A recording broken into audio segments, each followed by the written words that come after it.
Twitch is so cooked, man. I don't see, like I say it all the time, I don't see how they come back from this. It just keeps getting worse. And it's been years at this point, and it keeps getting worse. What is going on? It looks like the CEO of Twitch is on his way out, and good riddance. Finally, maybe Twitch will make a comeback. I mean, they No. probably can't, right? Culturally, everything is kind of 180ing right Yeah, now. they're cooked. And Twitch is the last bastion, okay? And it's all revolving around a man named Daniel Clancy, or Dan Clancy, popularized. This dude is an abhorrent trash bag of a human being. True. And people are starting to find out. And I've had this suspecting nature of him for a long time. So it's pretty much months. And everybody paying attention. Everywhere, creepy videos of him. And it's not very surprising. So it looks like he's about to get the axe. He's going to step the hell down. And we're going to finally have a platform that's not a hot trash, hot dog water, boiling fire. But make sure you like this and share this and comment down below. Dude, it's been too long, man. Like, what's going on? Why hasn't he already been removed? All these things are very important nowadays for the algorithm, which I've been ignoring greatly, just like my ex-wife's DMs. Dan Clancy has been in the news cycle a lot for defending people like Hasan Piker, for wishing death on people all the time, which breaks their TOS, and other creators who have the approved politics on Twitch anyway, also being protected when people like Tectone are banned for calling someone fat. Also calling a whore a whore. Don't forget that part. And I'm sorry, if you're a ham planet, you deserve to be shamed every once in a while. I think I'm going to steal that term, ham planet. Ham planet! It works. It worked on my ass, and it should work on you as well. But everything started to burn down at TwitchCon recently, where another creator was assaulted live on camera because... Yeah, he's talking about Imaru. Because their security was garbage, and Twitch actually barred her security guard from entering the building. People keep saying this. It was just a security guard. She has a different security guard, but I think her favored security guard was the one who got barred. Which is insane. And for putting his hands on somebody trying to get close to Emiru. Like, come on. Come on, Twitch. What are you doing? And how they responded to this, including Dan Clancy, was only a 30-day ban. Only a 30-day ban. They banned the guy that assaulted this creator for only 30 days. Well, I think they ended up perma-banning him. I'm not sure about that one. Imagine that. But yeah, at first they banned him for 30 days. Imagine that. What would he have got for grape? 90 days? Like, what the hell? No, he would have got 6 months. It's like they have the same police force as the UK. You know what I'm saying? It's outrageous. Look at this. True. I've been talking to Twitch people, and I'm really upset because I noticed a lot of negligence. Look at her hands, too. She is pissed and nervous around the event, and I'm not happy with the way that they're handling it now. And I'm like, what do you mean? She's like, well, I asked them, you know, like, what are they gonna do about this? And you know what they said initially? They said, oh, well, he's banned from the platform for 30 days. For assaulting her live on camera. Okay? He went up and grabbed her and tried kissing all over her. A random ass viewer, by the way, in the chat. And yeah, if he would have just had something sharp on him, she would have been gone. We would have had no more Emmy. And it would have been Twitch's fault. And is only banned. And this is Twitch's fault. And for 30 days. And this is the world that Dan Clancy has curated, by the way. Did that guy get apprehended? Is he arrested now? Because he should be. I had multiple people tell me that key Twitch representatives last night were out partying. Talking about Dan Clancy, by the way. Yeah, no shit. That's what they use TwitchCon for. And like we've said 100 times, Dan Clancy, Hasan Piker, all these executives that work within Twitch, it's just a giant Cosby room for them. It's the Cosby suite. All they use this for is to use clout to try to party and have sex with women, which is absolutely insane. And also is very interesting because like the vibes and the evidence all point toward that being true. Because it tracks completely with what we've seen from people like Harry Sizen and stuff, using their platform to try to have also Destiny sex with girls, which is kind of fucking weird. But I digress. This is Dan Clancy's world he's curated, and it gets a lot stranger.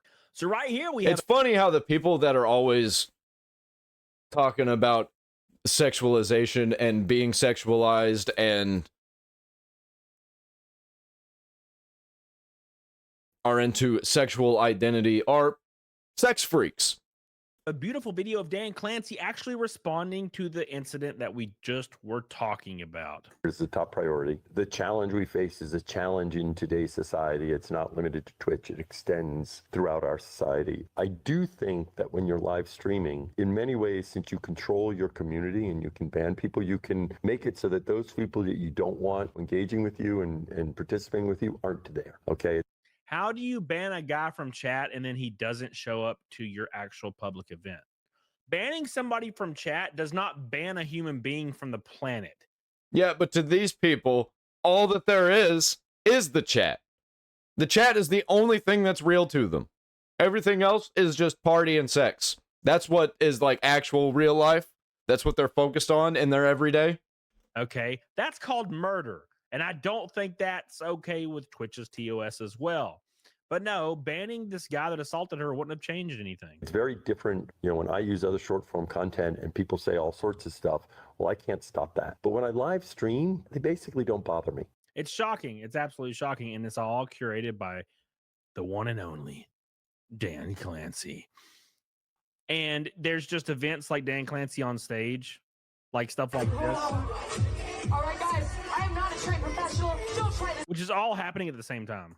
This is Dan Clancy, the creepy ass old dude behind. This is the CEO of Twitch. If you guys are just now like kind of joining this controversy, this is the CEO of Twitch. He's like a 70-year-old man that pretty much is, it's very, very open and accepted. And people know that he is obsessed with like young girls. And it just so happens that Twitch. Yeah, and I think that the reason that Hasan Piker is his favorite streamer is because Hasan Piker leads women straight to him. Has a lot of young girl creators that Dan Clancy can hop into the DMs of anytime he wants.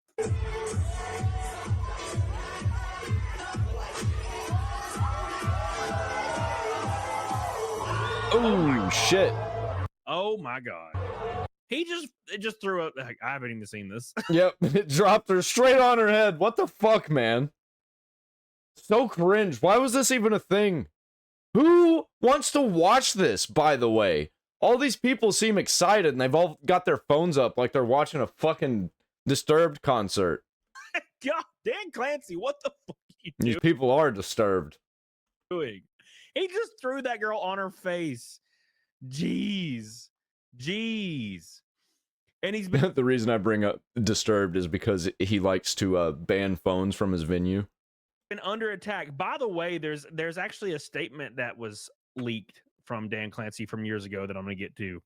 But check this out right here. So a little bit of context. Hasan Piker, which is basically Dan Clancy's best friend, who was like an extremely far leftist creator, said that Americans deserved 9/11, which is a pretty screwed. Yeah, and a lot worse than that. The streets should soak in the blood of the capitalists or something like that, he said. And everybody should get rid of an actual politician. I can't remember what his name was. But it's still, these are things, you can look it up. It's easy. It's easy to find it. Just look up Hasan Piker in the search bar on X, and you'll find so many videos, so many clips of Hasan Piker calling for violence. Thing to say, okay? This is about that right there. Hello, Dan. I've been streaming on Twitch for 9 years. I've been a partner for a long time. But another thing that I am is I'm a U.S. Is that Ian Crossland? It's not. It's not. I'm just kidding. veteran, served in the Army, employed to Afghanistan. Veterans are a protected group on Twitch. So I was just wondering, I've heard comments about the United States deserve 9/11, PTSD, veterans deserve that. When are we going to start holding other streamers accountable for stuff like that, regardless of social status? Yeah, first of all, thank you for your service. Thank you for the question. Really appreciate, what you've done and all that. And What? What? I didn't mean to pause it there. And all that. What do you mean, and all that? You're just saying it because you think you have to for everybody to clap for you? Holy shit. What? Thank you for your service. Yeah, as if he gives a shit. Like, let's be fair here. Yeah, that's why he threw an and all that, because it just rattled off the top of his head like that. He doesn't give a shit. You know, you use certain examples and As he's wearing Roblox around his neck. What the fuck is going on here, man? some of those examples led to enforcement, right? It's always a very tricky. See, and I've said this many times. So Twitch has banned Hasan Piker for like 1 day or 2 days before. Nope, it was 1 day. It was 24 hours on his day off. After stuff like this, so they can always fall back on well, we did punish the creator for it, right? Keep in mind, Tectone was banned for an extended period for just calling another creator fat. Okay. And he wasn't lying. Which is not as bad as saying 1,000 people deserve Yeah, and by the way, the reason Tectone was banned actually was not because he called her fat. I'm pretty sure it was really the reason that they gave him was that he was harassing another creator and defaming another creator and all that. But Hasan does it all the time. Like, I don't get it. That's why nobody's wanting to stream on Twitch right now. Everybody's hopping off. And I think the big creators need to hop off. I think Imru needs to go to Kick, honestly. But I guess Dan Clancy thinks differently. Tricky process. Like, you're gonna have to make a decision here. Would you rather have a platform that loves gambling or a platform that loves sexual degeneracy and terrorism? Because part of what we need to do is have a set of community guidelines, and we do have a team that works very hard to consistently apply them. The views of individuals aren't necessarily the views of our platform. We're at a time... But it is actually when Hasan Piker is your golden boy, and all of the orbiters, nothing happens to them. Where people sometimes can talk in hyperbole. They can literally... No, he's talking hyperbole? Okay, calling for violence. Oh, it's just hyperbole. Calling Tectone a rapist outright. Oh, that's just hyperbole. That's not how that works, bro. Right, unfortunately, and this happens on all sides, I don't want to hear this happens on all sides, because there's only one side that gets banned.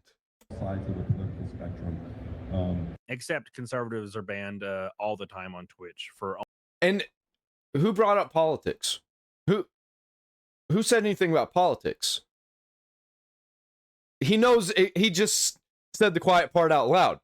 He knows exactly what the dude's talking about. Talking about Hasan Piker. Almost anything, right? I mean, it's always this vague thing. It's like, oh well, when the people I support politically and agree with, when they say anything, it's hyperbole. But if anybody says anything else I disagree with, then it needs to be taken as a direct threat, right? And so that's something that we have our guidelines. We apply them consistently. I understand you may disagree with some of those decisions, right? And I always say one of the nice things about Twitch is it's a platform where if you disagree with the views of somebody, it's not appearing in your feed, it's not appearing in what you're doing, it has nothing to do with your experience. And that's not necessarily... Oh, we host terrorist supporting freaks, but you don't have to see it. The true with short form content. What is he talking about? None of this has to do with the question asked. This guy didn't say I disagree with Hasan Piker. He said, when is accountability going to be delivered for people that wish death on other people? Yeah, he just knows that he's talking about Hasan Piker, because everybody knows that Hasan Piker wishes death on people and speaks violently towards people constantly. That's what he's asking, and he's not answering the question. He's like, if you disagree with somebody, don't watch them. He's literally pulling the BS Disney PR move. If you don't like it, don't watch. Well, we've seen how that plays out. Sure. There's all sorts of stuff that appears in my feed. This dude needs to fucking go, dude. You need to get another CEO. Or Twitch is just... They were already circling the drain. They're not profitable. And it gets worse all the time. What is happening? This guy needs to be gone. He needs to be in the unemployment line. Put the fries in the bag. And so part of this is trying to make sure you can find what is the right experience for you on Twitch, both as a streamer and also as a community. He's got a Roblox chain on, a company that was exposed for taking advantage of children. Come on, Dan, come on. Yeah, it's kind of funny that he's wearing a Roblox chain, you know, a game for children, and Twitch is a platform that hosts terrorist supporters who at this point I would just say are actual terrorists, cult leaders, and a bunch of sexual degenerate freaks. You know, it's funny how it works like that. It's too on the nose. I can't even do this right now. Something even crazier. Okay, you ready for the sauce? This Ooh, was I just saw this leaked. one. It says Twitch CEO Dan Clancy, who is 61 years old, didn't know he was on stream and was caught on FaceTime hanging out with a young girl. Wait, there's Dan Clancy. Show me Dan Clancy again. No. Tell Dan Clancy we said what's up. There's no way. Wait, Dan Clancy, do you know who I am? Wait, let me ask. That was That's Dan literally Clancy. him. Wait, Dan. Wait, Holy Dan shit. Clancy.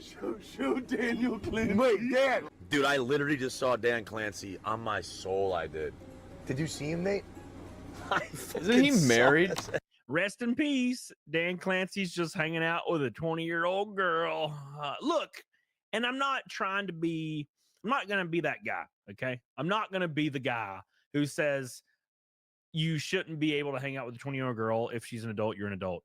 I'm not saying that, okay? It's one thing for like a billionaire that's just existing to hang out with like a 20-year-old stripper. It's another thing when you're the CEO of Twitch. And also married, I'm pretty sure. I'm not 100% on that. I don't care enough to do the research, though. So take that with a grain of salt. And you're friends Do with your own all research. these female creators, and you hold their job in your hand. He's not hanging out with random Yeah, it's power strippers, play. okay? He's hanging out with employees of his who he is probably having sex with because they want more followers and more clout, which is terrifying, in my opinion. And last but not least, Dan Clancy's been exposed. Uh-oh. So, I Why don't is it know if you always guys Tectone? remember, but Twitch banned Donald Trump, the president of the United States. Yep. Now, a lot of social media apps in like 2020, 2021 banned Donald Trump. It was like, Yeah, they were really trying to get a grip on social media and the internet and get rid of normal people like us. They wanted all the freaks to take over the internet and all the normal people who didn't want to see all the freak stuff to be banned. People who were having normal conversations to be banned. People having open discourse about COVID and any other problems that were going on in the world to be banned. And they were trying everything they could to remove Trump from everything because they didn't want him to be president. this weird great censorship thing that everybody kind of memory hold. Whether you agree or you disagree, I banning remember it. Probably not the way to go. It's probably why Yeah, I'd never shut up about it, man. I always talk about what happened during COVID. elected again. Because that's when I started making content. It was like when all of that was going down. And dude, it was so hard to break through. And it still is as a small creator. Let's be completely honest.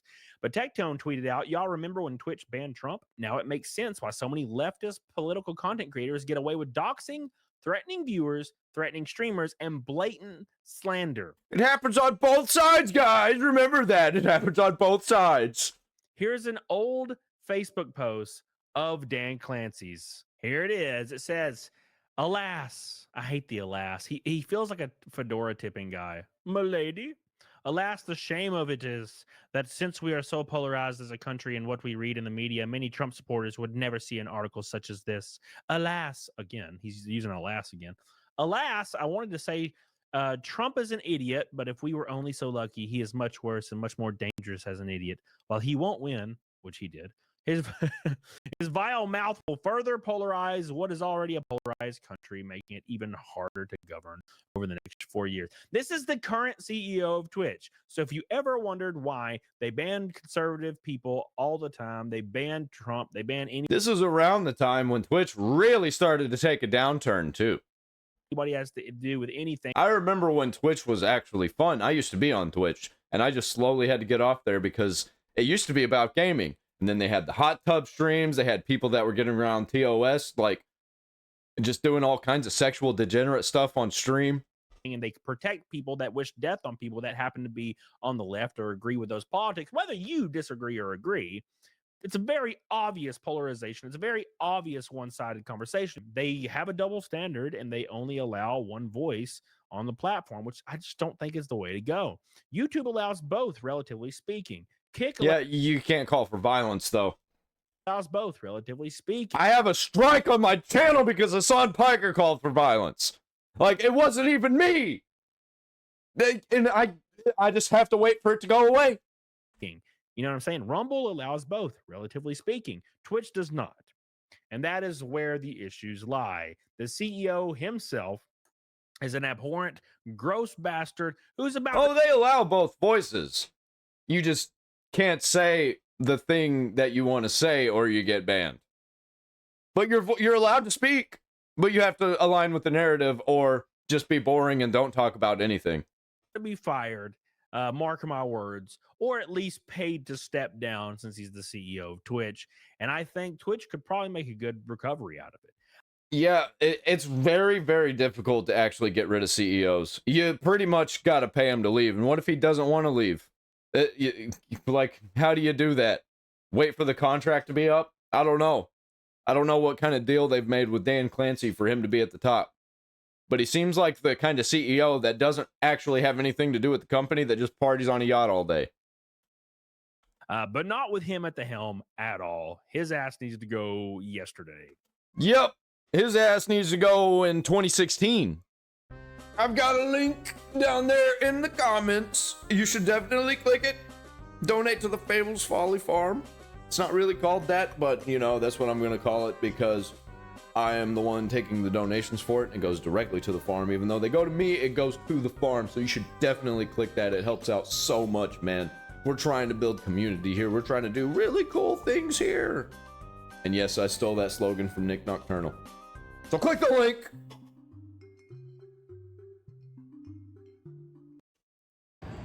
Hey, what's going on, guys? Little Laughing side at note Twitch. before we get in here. I'm not choosing to make the videos on my phone over and over again.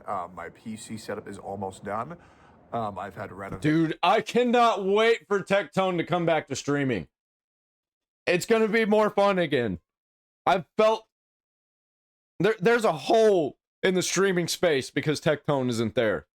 Going on in my house pretty much nonstop since I moved in. It's, oh my God, it's coming along so well.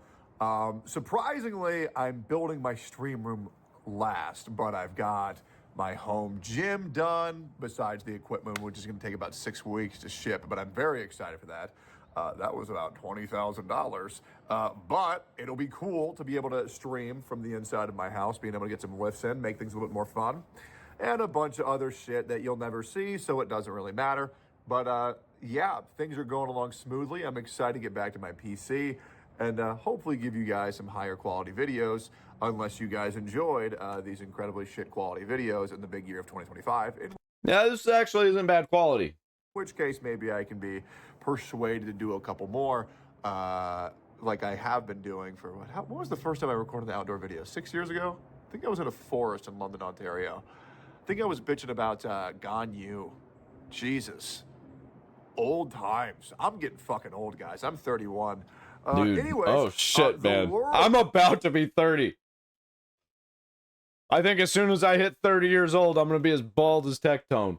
World is shifting for a much worse direction, in my opinion. And me being angry at things that, you know, is... Yeah, I'm not angry. I'm just very passionate and very, I don't know, trolly. Whenever I yell and scream, I'm not actually mad at anything, because none of it actually affects me. It's now considered the status quo is probably no surprise to you guys, but there's a lot of fucking liars out there. You don't say. It's pretty surprising. I'm really not gonna lie. I mean, you know, I mean, it's really surprising how far they're willing to go to lie, especially around the Collargate Hasan Piker situation. You see streamers like Valkyrie lying for Hasan. You see Yep. QT accidentally telling the truth for Hasan, which was hilarious. You see porn stars like Sasha Grey lying for Hasan, and I didn't know she was a porn star, but I mean, I guess everybody on the left is a porn star now.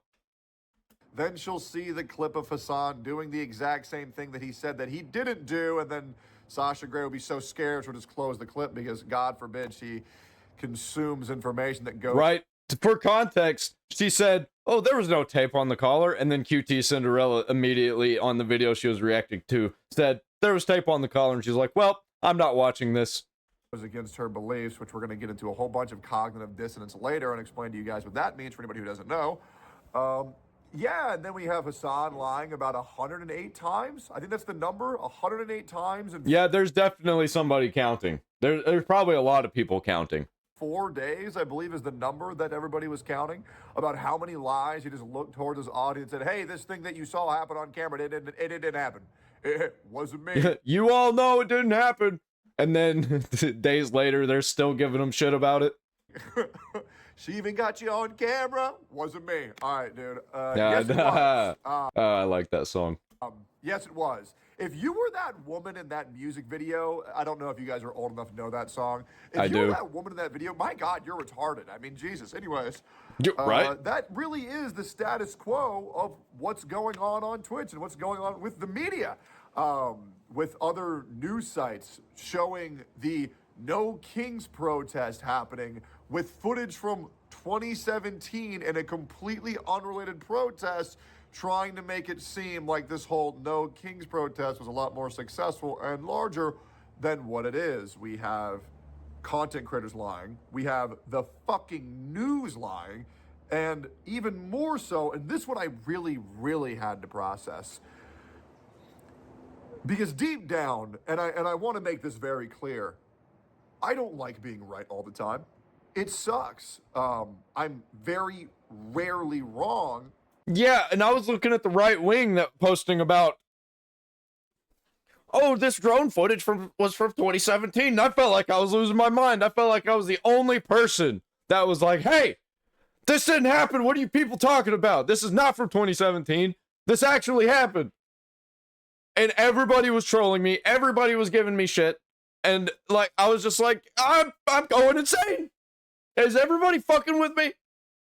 And it turns out Steven Crowder came out and said that I was right. Well, he didn't directly say that I was right, but he said the thing that I was saying, that it was fake news that the right wing was sharing around. And I was trying to tell them, like, do the fucking research. Do you not see that okay, all right, well, you know. And it doesn't bring me any joy to be right, because the things that I'm talking about are bringing me great frustration. And the thing that I was very frustrated about is... When I get frustrated, though, it's kind of funny. Like, I get into a funny mode where I'm just like, ah, you know? I get a big old smile on my face. I'm like, are all these people insane, or is it me? Am I the insane one? I'm definitely going insane. Even worse than the news, because we already knew that shit was bought.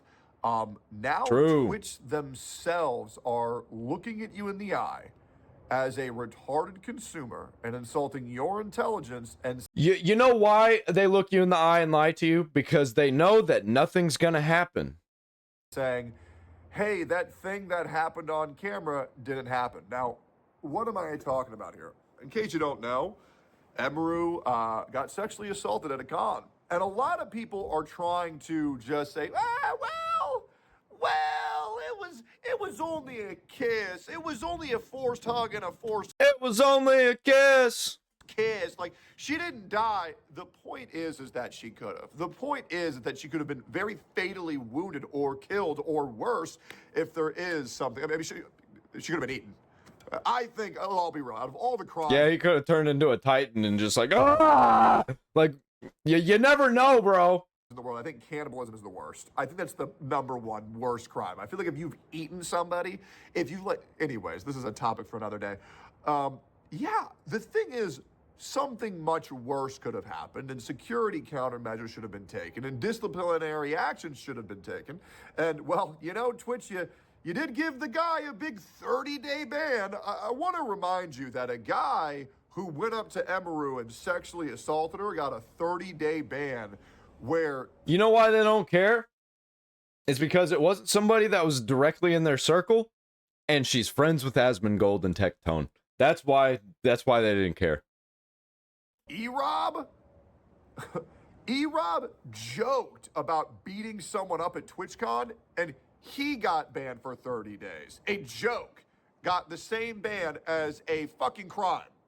I want to remind you, me calling Denims a whore and Frogan fat got me banned in total for 30 days. I want to remind you that Mike from PA literally put a bounty on Destiny's head, and he did not get banned for 30 days. He didn't even get punished. I want to remind you that Sean de Black, Sean de Token Black literally said he was going to murder Destiny and how he should be fucking brutally... It's both sides, guys. It's both sides.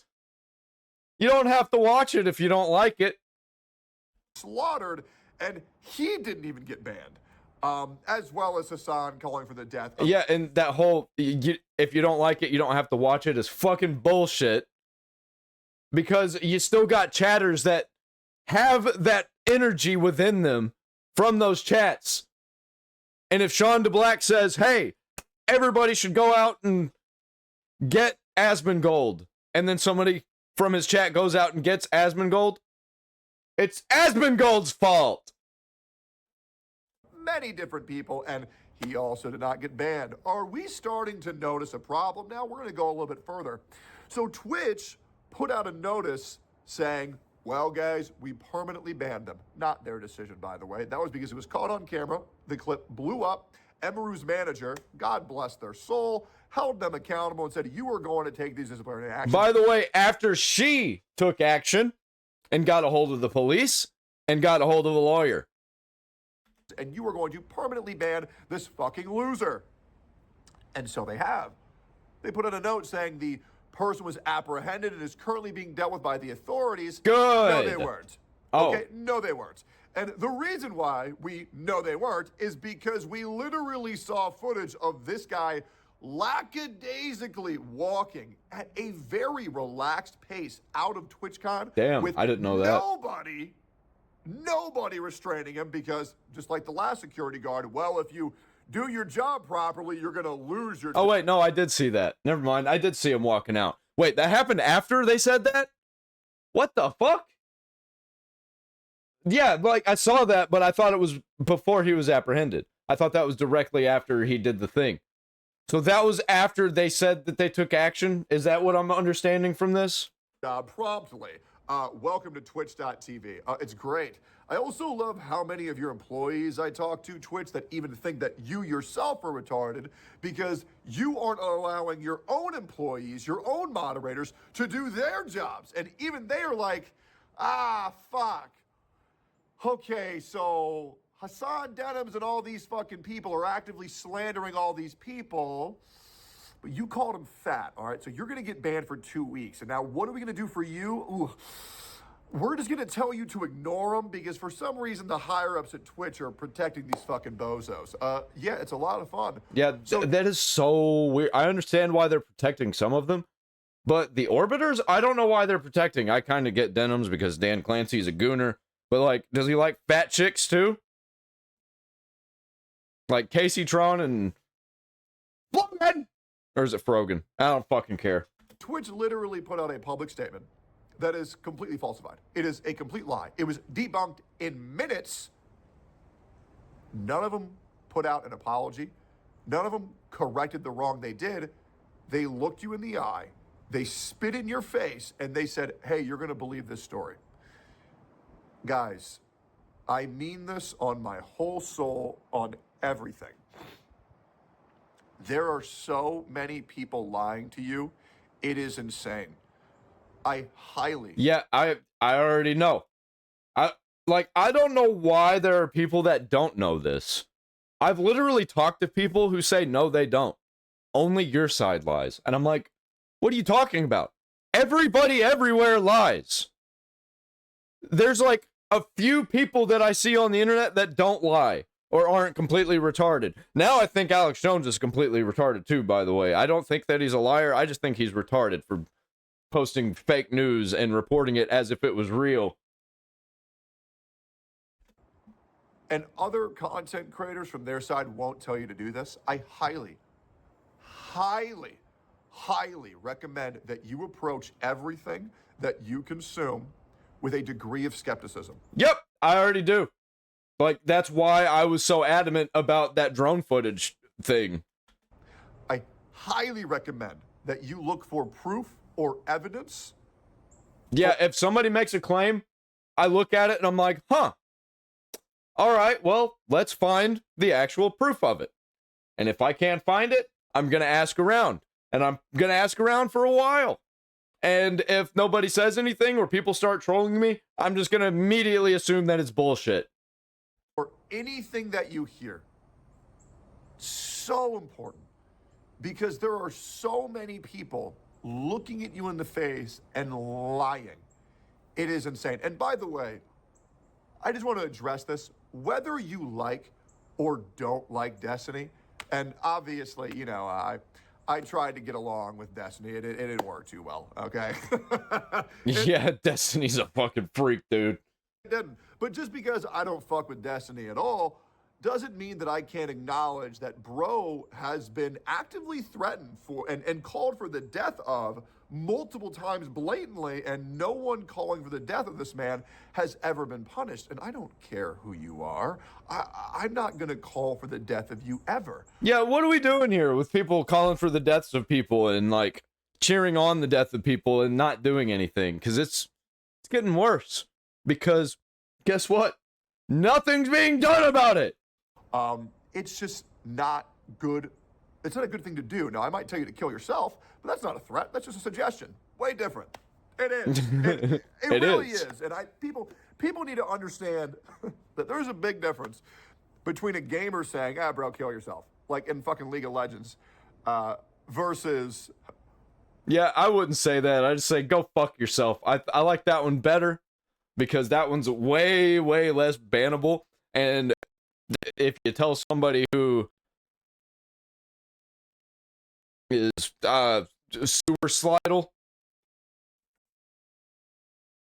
then, you know, that looks very, very bad. So I'll just say, go fuck yourself. I'm going to come to your house and I'm going to fucking slaughter you. There's a very big difference. There is. Because one is... Also, there's a very big difference if you say that to somebody you're actually friends with, because I've seen people get banned for that, who say something like that to their friend as a joke. And I think that's completely fine to say to your friend as a joke. A suggestion. And the other one is telling you, these are the actions that I'm going to do.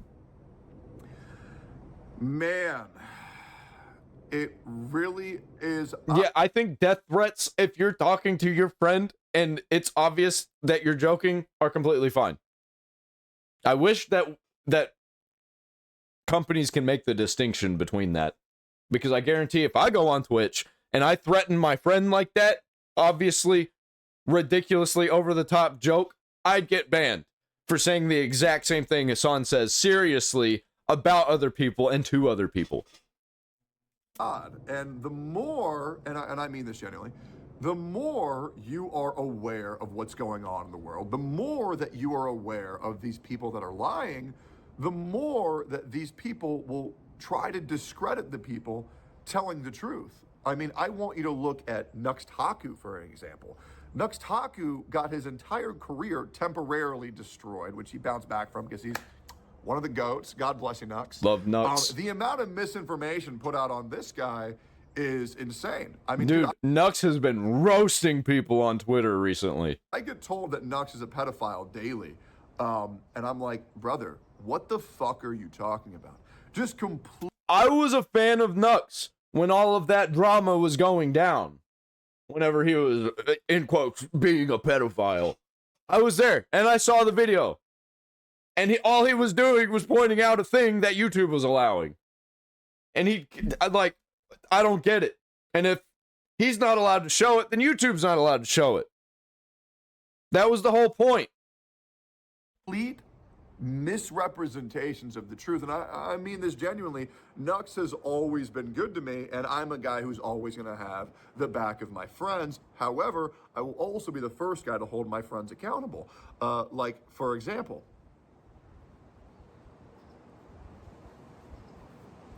sorry, I got something in my eye.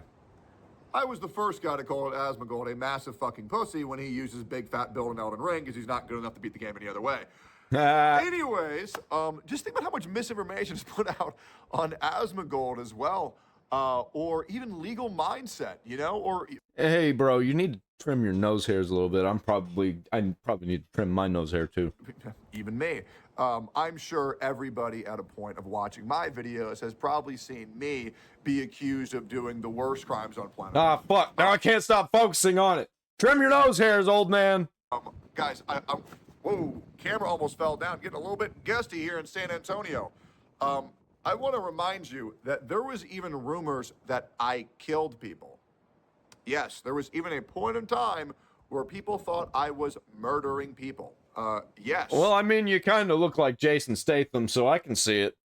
I've been accused of everything on the earth that there is to be accused of, and what's really scary is there are more. I don't know if he realized that as he's saying all of this, the wind's picking up with his voice, and it sounds really scary. More people willing to believe It's just like, I don't kill people. baseless lies than grounded truths. And let me tell you why this is. There is two sides of your brain. There is the very quick, reactionary, emotional side of your brain, and then there is the slow, logical version of your brain. Now, the majority of people... I think mine might be switched. I think I've got fast logic, but the more I think about things, the dumber I get. ...are really going to fall victim Fuck, maybe I have autism. Never been checked. The Too late short now. emotional side of their brain, because that is how we have been wired as human beings to consume content, whether that's big dramatic headlines or clickbait titles. Can you believe they did this? I mean, there's a reason why more Pegasus videos work so well, because my god, the clickbait is insane. Hey, don't hate the player, hate the game. Yeah, well, the clickbait is also true at the same time. That's what makes it great. A lot of it is just a future prediction. Yeah, but we feed into our emotional, reactionary side of our brain a lot quicker than our slower, logical side of our brain, which really leads to, you know, people want to believe what they already think. No one, a lot of people aren't really going to be like, this thing that I greatly... Yeah, they're solidified in their beliefs and their stances. I recognize that I am completely, extremely retarded. So I am constantly trying to figure things out because I want to know what's going on, while at the same time, I have no idea what's going on. Believe in. I'm going to look at things that disprove it. Most people aren't like that. Now, I've been like that a lot more often, generally over the past 2 years, and I think that's made me a lot more complete of an individual. But one of the things on, you know, the left side, the Hasan side, is this thing called cognitive dissonance. Yeah, by the way, when we say the left side, it's really like everybody who is not a leftoid, like a violent freak leftoid sexual degenerate moron, they're all on the right. Whether you think you're a leftist or not. If you're not one of these leftoid freaks, like I have a friend who says he's on the left, but he's not like the leftoid freaks. I think, what's his name on YouTube? 1-2 cents? Yeah, that guy. He thinks he's on the left, but guess what? Since he's not a leftoid, he's lumped into the right. I'm sorry to him, but that's just the way it is. And Sasha Grey is a great example of this, where Sasha Grey is so down bad for... Yeah, she's also a porn star, so like... Yeah, I don't believe anything she says because she works for Satan! Hasan, that even when she makes claims that Hasan never even had a dog collar on the dog and there was no prongs, and then she watched a clip showing exactly that, she had such an emotional reaction where she got angry and she rage quit the clip because she couldn't accept that her version of reality was augmented, that it wasn't real, that it wasn't rooted in reality, and it made her copyright claim and DMCA strike anybody who showcased that clip because she can't accept that she's wrong. Yeah, she didn't get me. Yeah, because I will get around it. You ain't getting shit on me.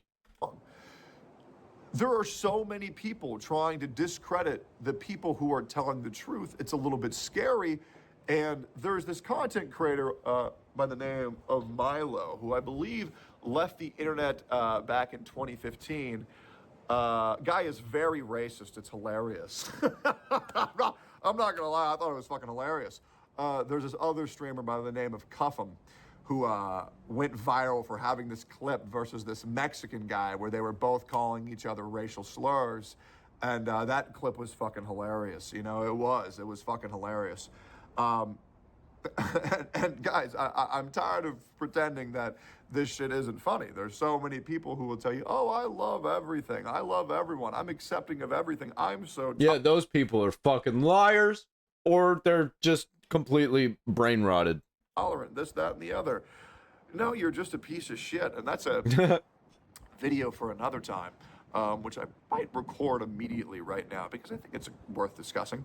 But yeah, cognitive dissonance is running wild, as well as another great one, the fallacy of relative privation, which is you can't be upset at this thing because there's a war in Gaza happening right now. There's a genocide in Palestine.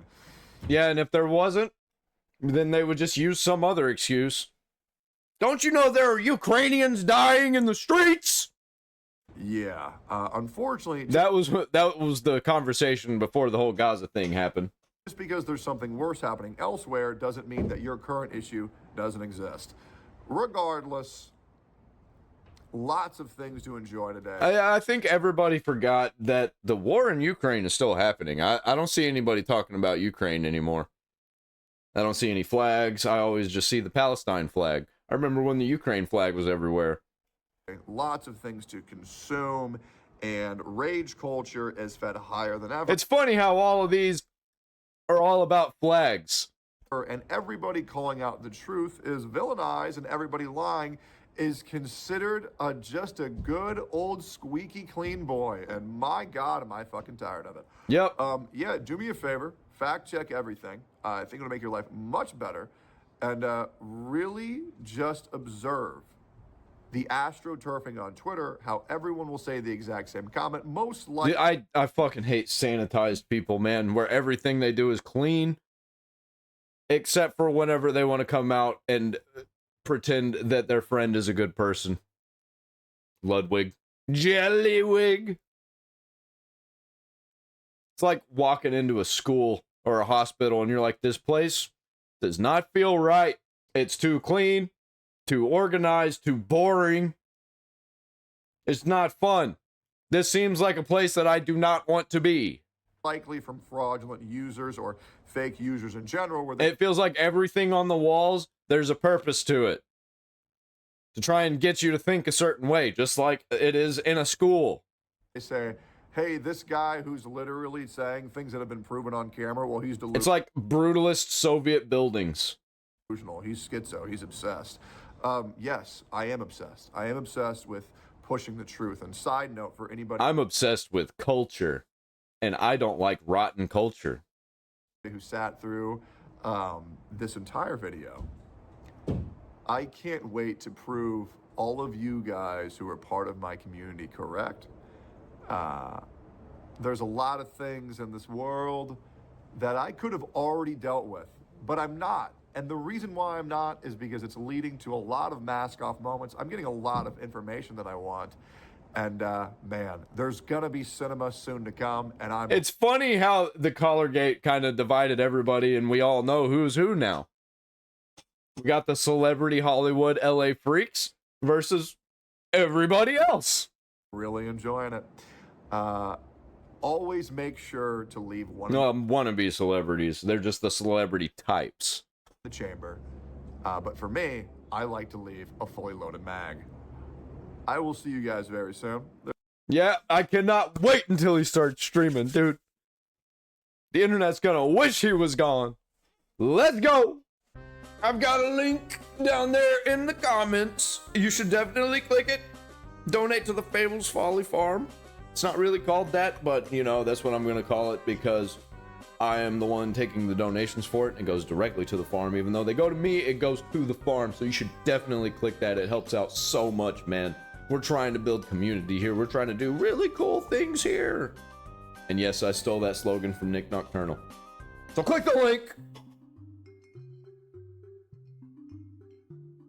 Let's get right into the news. Welcome back to a series so thundering. Even Zekrom subscribed. In today's video, No, man, don't mention Pokemon, please. a new clip is going viral of Hasan calling his dog the spawn of Satan and an effing demon. Asmongold has responded clowning on him. Internet detectives have found a stream clip of Hasan's old dog I believe that is from a prong collar. I've seen that a lot before from people who have vicious pit bulls. Fish with an open wound on their neck? People are absolutely furious. Queen of Simps Pokimane has responded to the drama. Yep, we where talked her about this podcast already. Episode with Hasan was canceled. A veterinarian has given their analysis shit. on the Hasan situation. Okay. Ultimate Gooning Lord Dan Clancy has been confronted by a veteran for not Yep, we banning talked about Hasan this. and his orbiters like Froggen.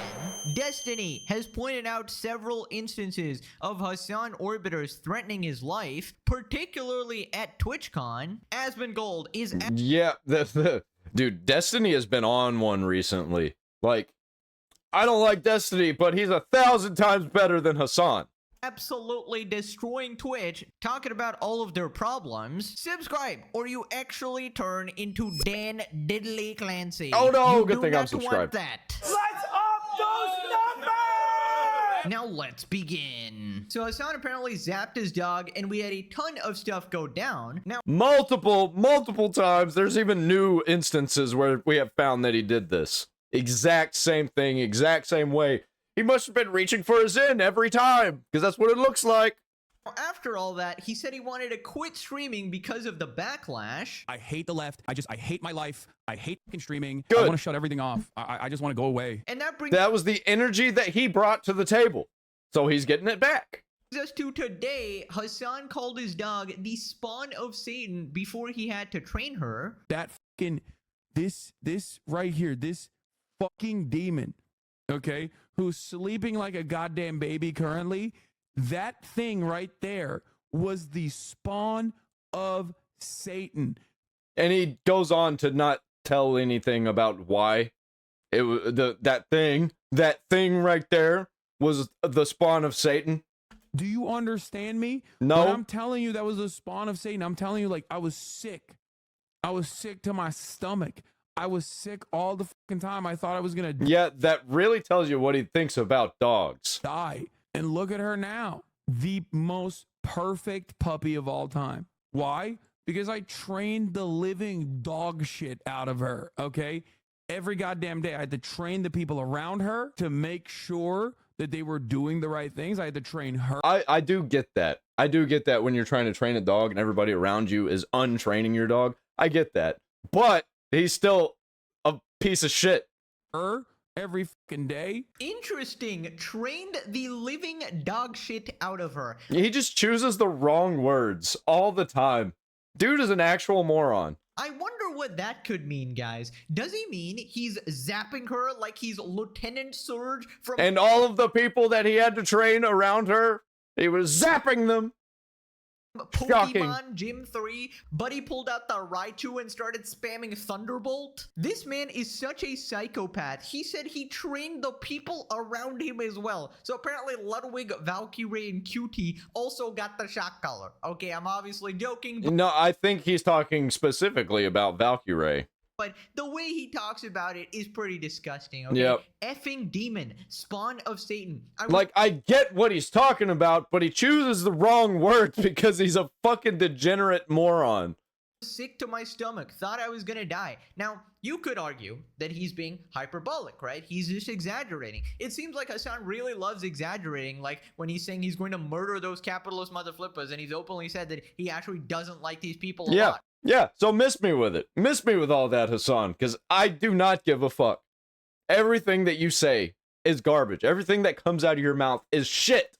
Right? But in my opinion, given the context we know, the fact that he tried to hide the shock collar this much, tape it over, hide the remote, lie about it 10 different times, and all of the clips surfacing of him mistreating his dog, pulling his previous dog's tail, setting up and enjoying a cage fight, hoping his dog gets bitten, finding it funny that she's in pain. It is more... Yeah, that's the worst thing, actually, out of everything. That's worse than the shock collar.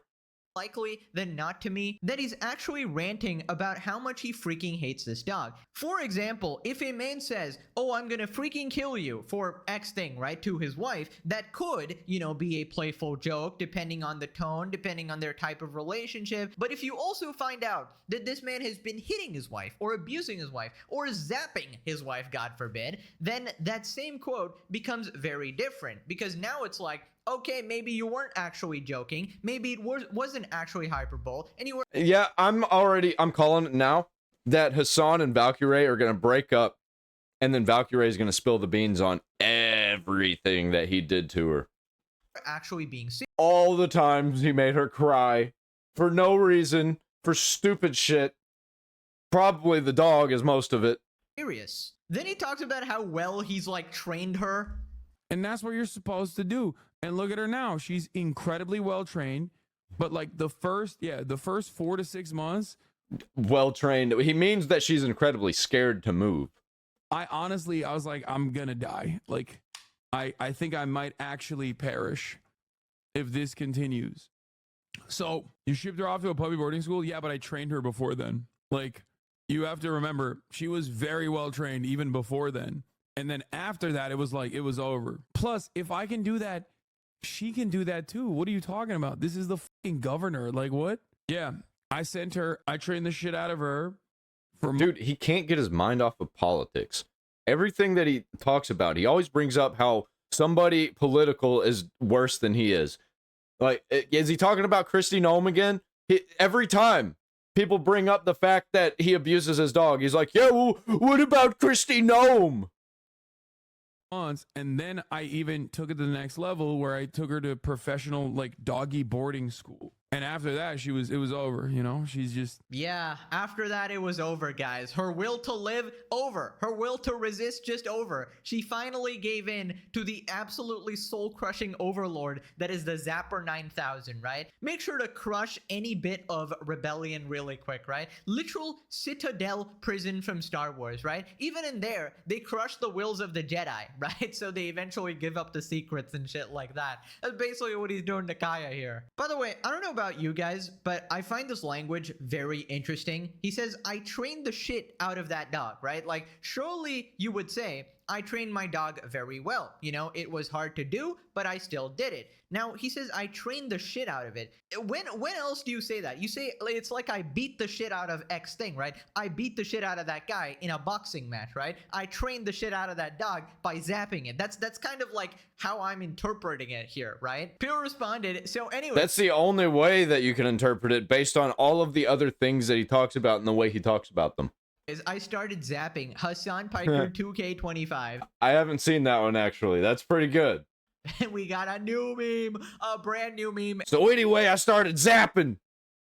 Every day. Fatality. He trained all these people around her. And we got Ludwig. We got Marlon. To be fair, Marlon was kind of making fun of him. And we got his son. And we got Jennifer Welch, the absolute cat lady army there. Right, so Asmongold responded. And he muted the mic. He did. He muted the mic. And more Palestinians, correct? I mean, that's what we've heard from yeah, Trump he over did the course mute. of the past few weeks. The dog shakes at the exact Jordan moment. By the way, I downloaded the VOD and confirmed how the dog proceeded to remain seated in the same exact spot for the next 5 hours. Hasan called his dog the spawn of Satan. Was the spawn of Satan. It is crazy how much this dog has made him mad. Like, I've never seen a person make another person as mad as I've seen Hasan's dog make Hasan. He's probably and joking look at her about now. The most perfect puppy of all time. Why? Because I trained the living dog shit out of her. Okay, you did. Incredibly well trained, but like the first. I love how well trained she.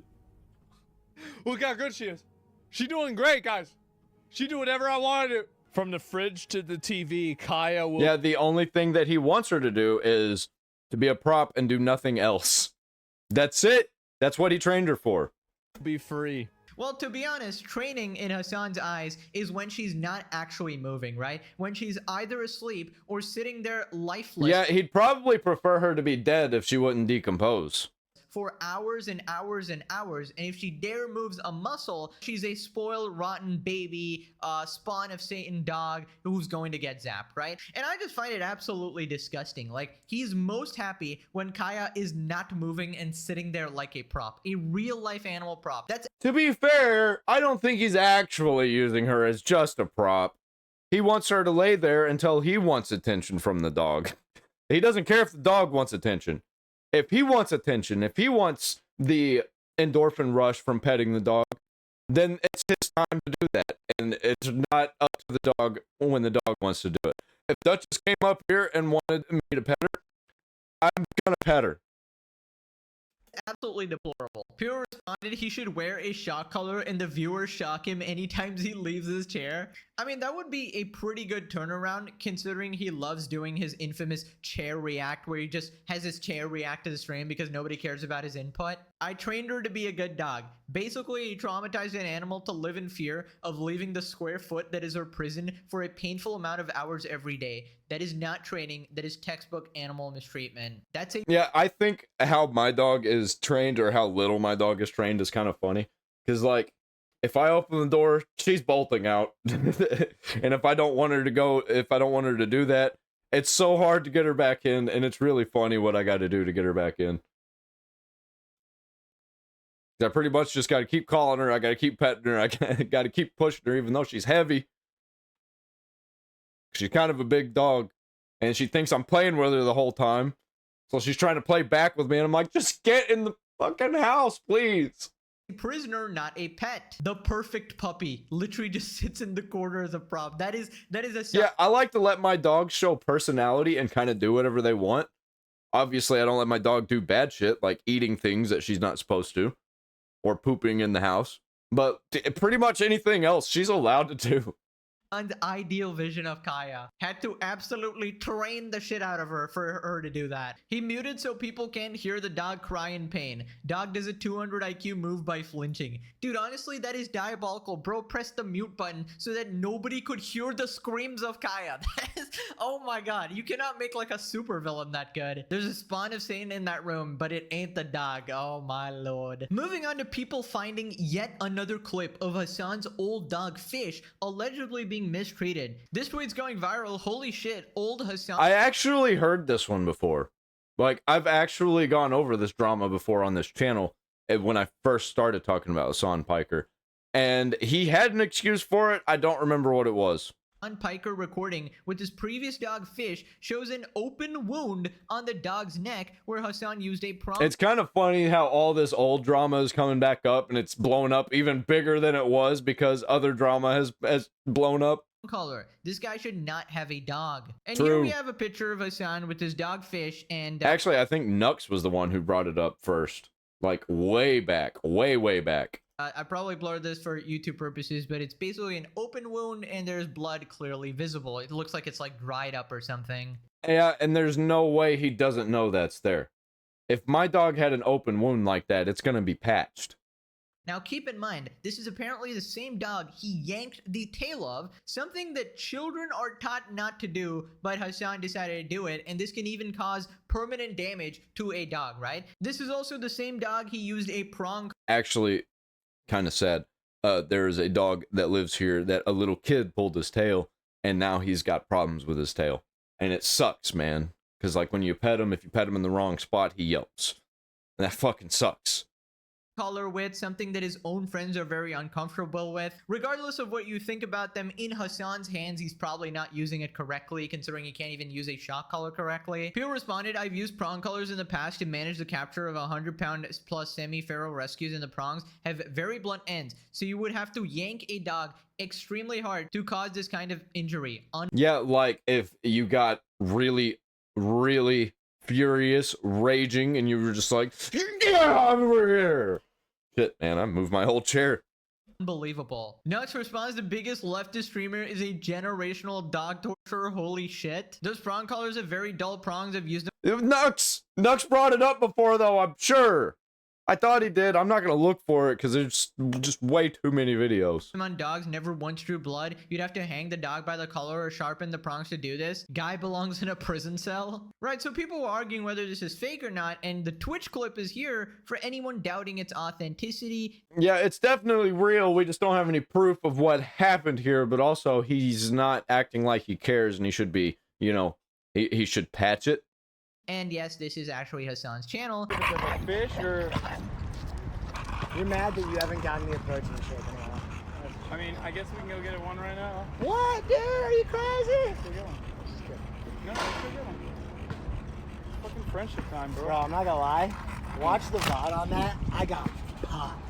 Right, so definitely a real clip. The Hasan Glazers cannot claim that this is AI or fabricated or Photoshop. I still can't get over the fact that Denims actually saw the collar taped over and went that, oh, people are Photoshopping this. Like, yeah, this was the worst take. She literally, of course it was Denims that has the worst take, but like, even other people around Hasan didn't have this take. completely just ignore the actual facts. Now, I will be fair to Hasan, we cannot say for certain what actually caused the wound. So I'm not gonna say it's like the collar or even tugging hard or anything. I think a lot of the orbiters were just trying to figure out what lie would really work, and like, here's a lie that you can use, Hasan. Like that, or any of the theories people are cooking up, because I don't know this. All right, I don't even need to speculate because I've seen enough. All right, I've already seen enough to know that Hasan does not treat his dog well. All right, there's so many clips, everything is out there, but this is just another drop in the bucket, another thing to add to the never-ending list of Hasan's bro does not need a dog. Potential infractions against his dogs, right? That he should definitely have to explain. People responded, I really wish I didn't see that. What the frick now? I'm sad. 30% chance blame it on I've been sad about these dogs the entire time. Destiny Ethan Asman viewer.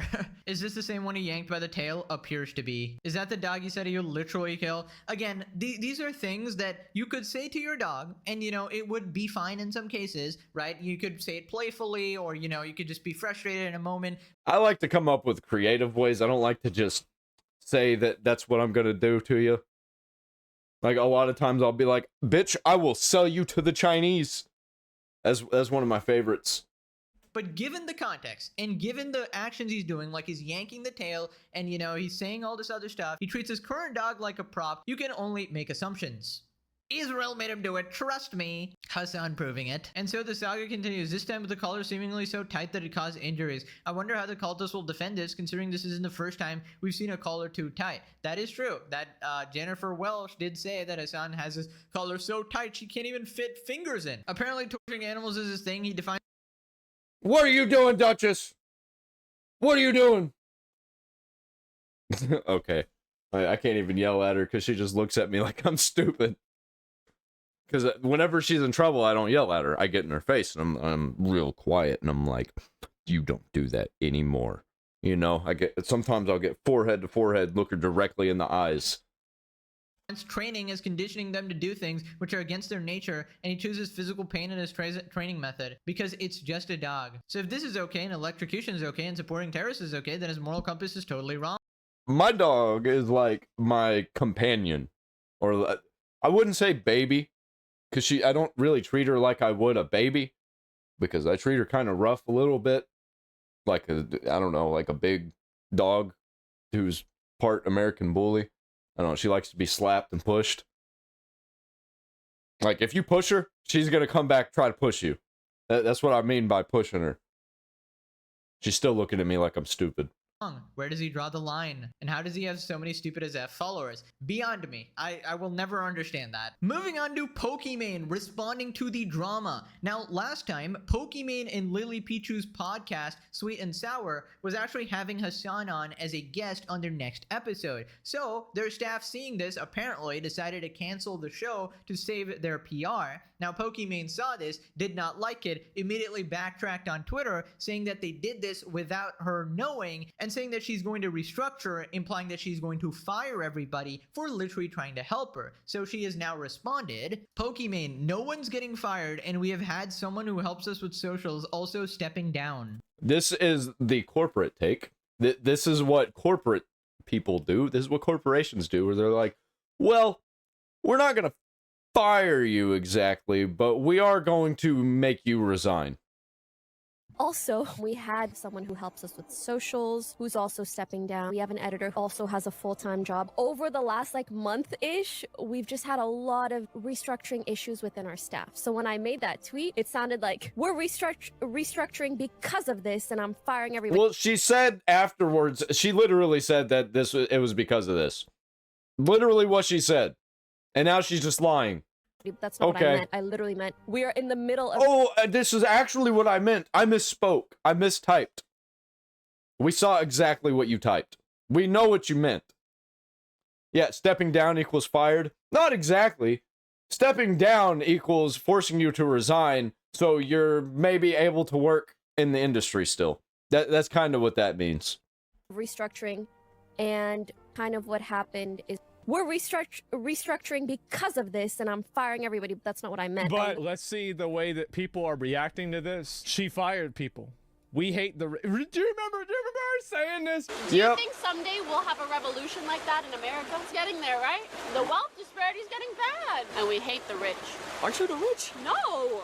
Like the ultra rich, the ultra giga rich, the unnecessarily. We hate the people that make $8 million a year. Well, how much do you make? $7 million a year. That's right.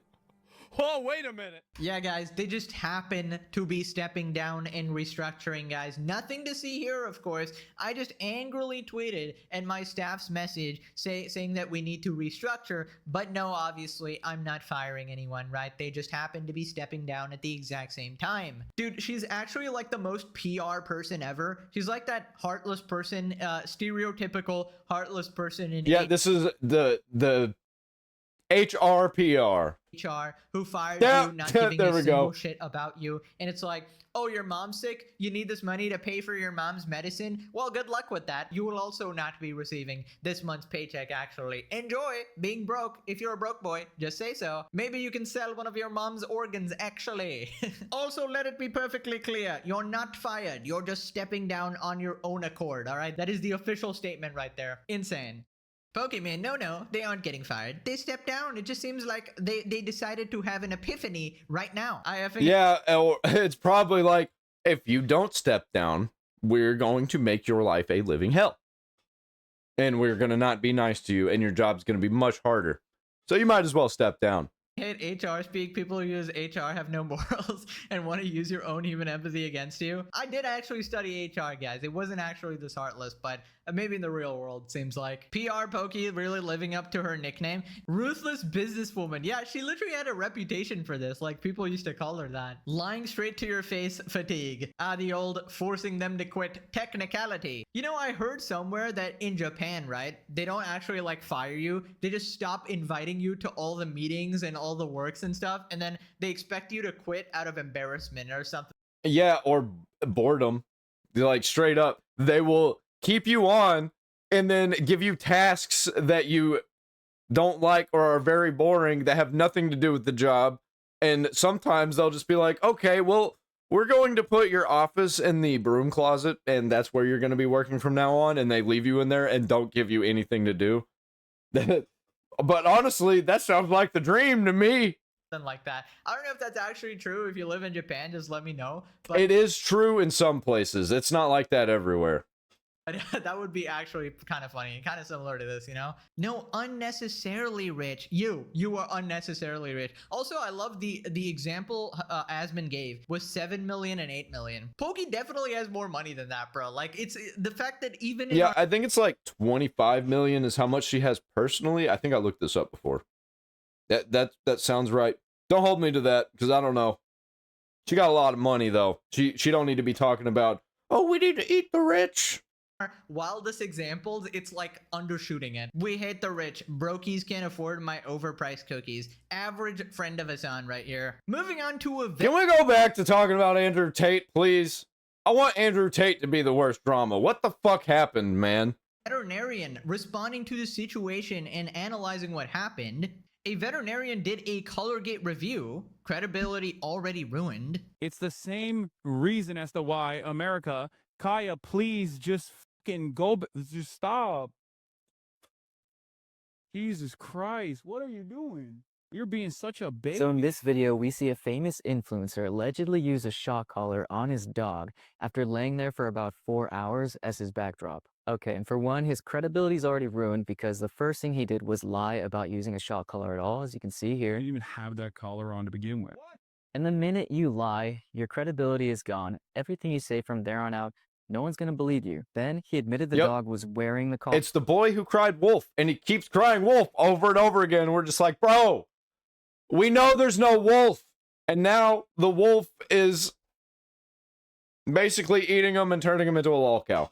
But left out that it has the ability to both vibrate and shock. It has the capacity to vibrate, and that's it. Not to mention this video of him hiding the remote on live stream so that people can't see him using it. If you're not doing anything wrong, then why hide it? And if you're curious about what kind of collar it is, here's a good explanation. And like, even if you don't think that it's wrong, you think that it looks bad. So still.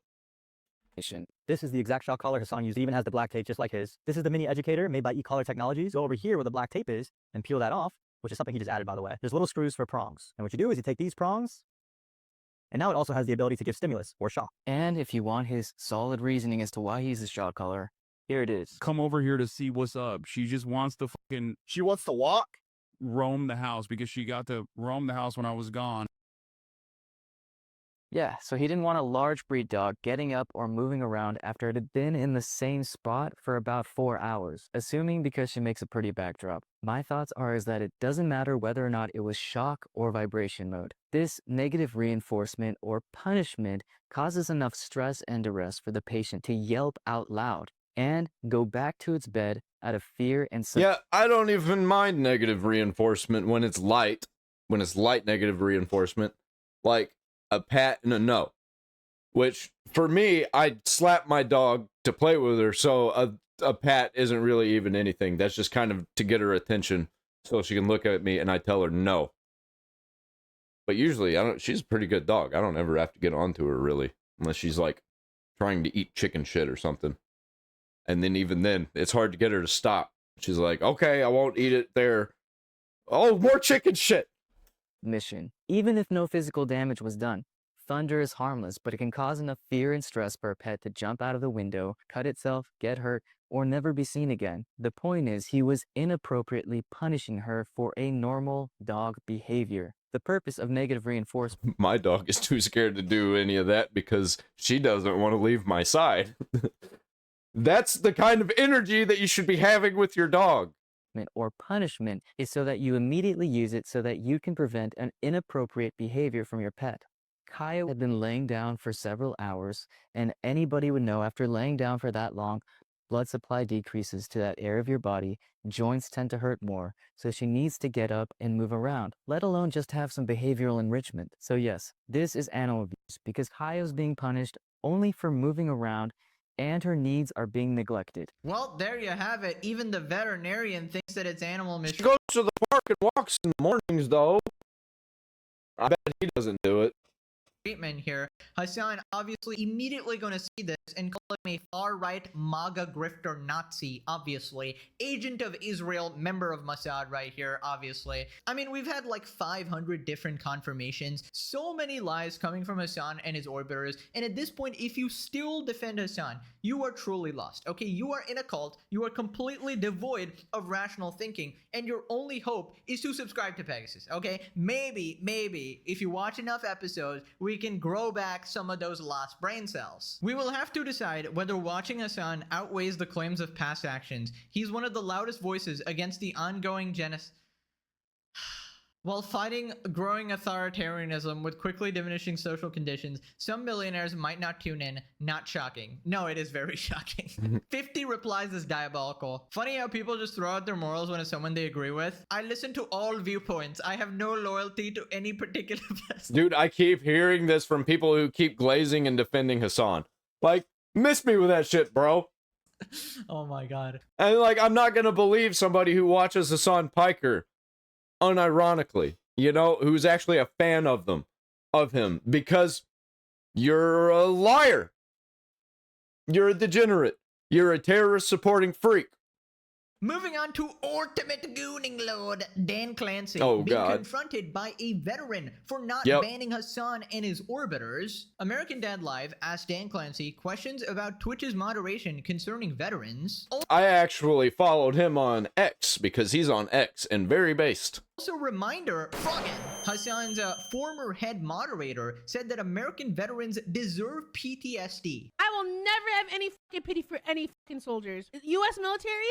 Boo fucking who? I hope you get PTSD. Hello, Dan. I've been streaming on Twitch for 9 years. I've been a partner for a long time. Listen very closely to him. Listen to what this guy says. Listen to his question. But another thing that I am is I'm a U.S. veteran, served in the Army, deployed to Afghanistan. Veterans are a protected group on Twitch.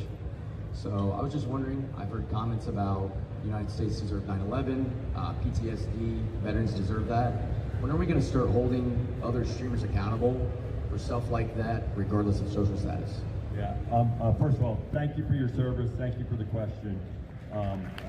Really appreciate what you've done and all that. And did you notice his question? Was his question political at all? Was it? Was it political at all? No. No, it wasn't. You use certain examples, and some of those examples led to enforcement, right? It's always a very tricky process because part of what we need to do is have a set of community guidelines, and we do have a team that works very hard to consistently apply them. Apparently not, because keep listening to him. Just keep listening.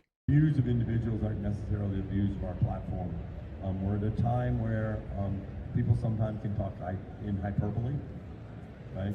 Unfortunately, and this happens on all sides of the political spectrum. Happens on all sides of the political spectrum. Who's talking about politics? Nobody but you. This is not political. Like, I feel like I'm going insane, dude. Woo! Okay, had to get that scream out of there.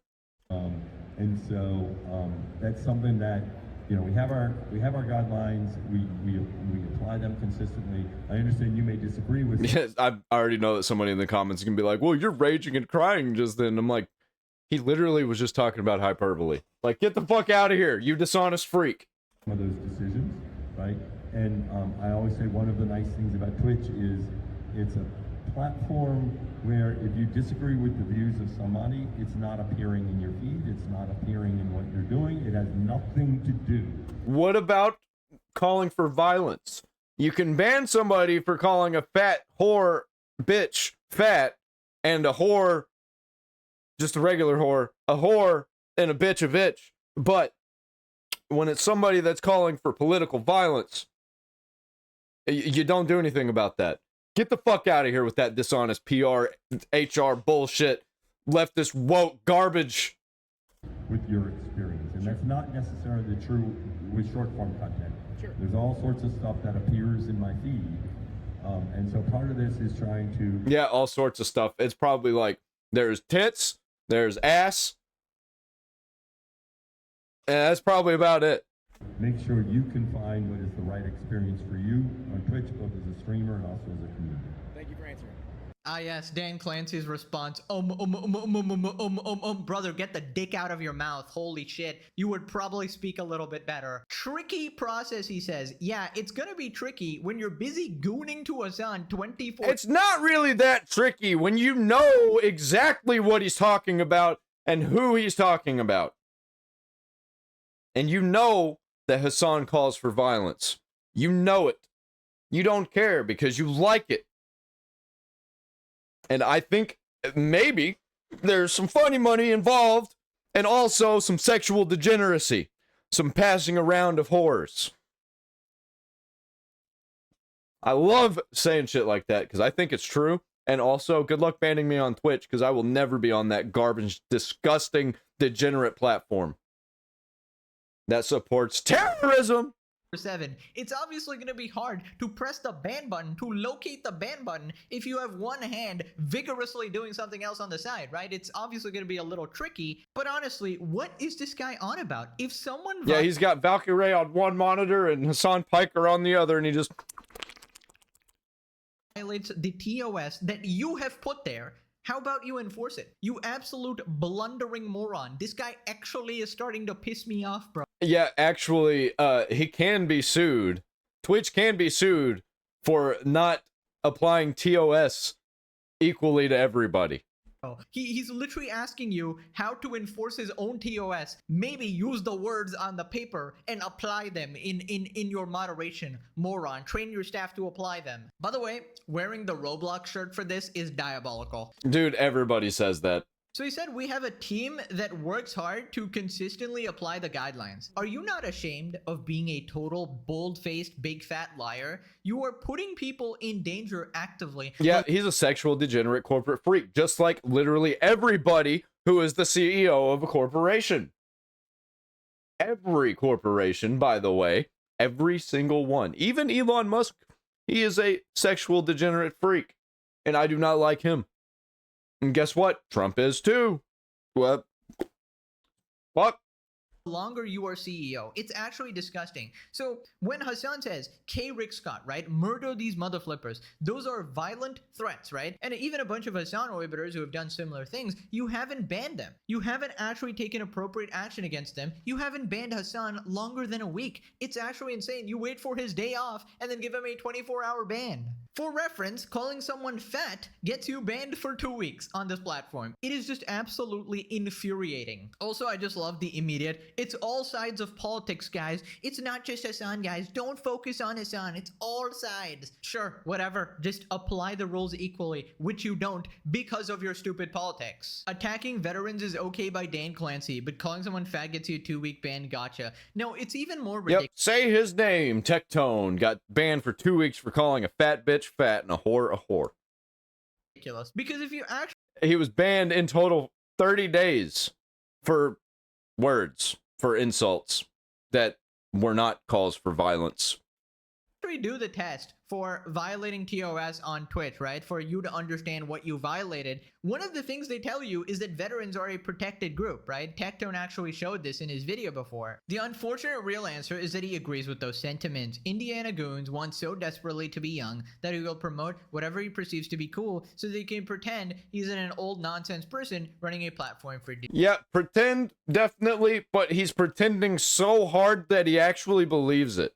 Degenerates. So Destiny responded, this is just something we have to keep working on. I think everyone identifies our tools in terms of trust and safety as the leaders in the industry about helping creators, but that means there's always more work to be done because that's the... It's so crazy that they elect this guy and they throw him on fucking streams and everything to be like the people's CEO. Oh, look, I'm so friendly and cool with everybody. But as soon as shit hits the fan, when this is now where we actually want you to be the cool dude, to come out and just like be honest and say what's going on, it is the most reversion to PR speak possible. Right? Like, where's the cool Dan Clancy that hangs out with streamers and tells it like it is? Like, yo, shit got f***ed yesterday. You know, we slacked off on this area. You know, there's no excuse. Here's what we're going to do to make sure this doesn't happen in the future. But no, instead it's like, well, what happened yesterday?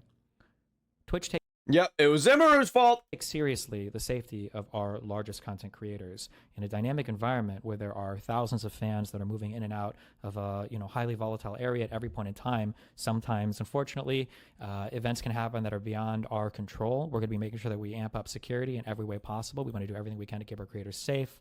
You know, at Twitch, we've got a ton of tools for chats and everything else in order for creators to especially and personally cultivate the communities they have to make sure only the fans that they want to interact with is engaging with them at any point in time.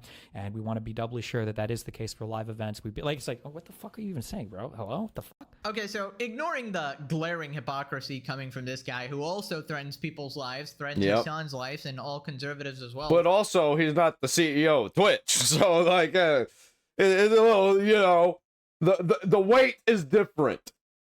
Wants to eliminate half the country, but yes, he does have a point there, right? Also, I really don't get what is the cool Dan Clancy, the guy who hangs out with Extra Emily because it's the first... Yeah, that's why he has a dad goatee and this mullet thing going on. He thinks he's cool. He thinks that's cool. That's why he has it. Time he can meet his gooning material in real life. Dude, come on. There's nothing cool about this guy. These streamers are literally forced to hang out with him and entertain him because he provides them favors and he's literally their boss. Horrible leadership, 30-day ban for SA. Dude is a maniac. Real reasons about liability. Twitch is... Yeah, I don't even think he's the one who did the 30-day ban. I think literally he does nothing at Twitch and he has his team do everything.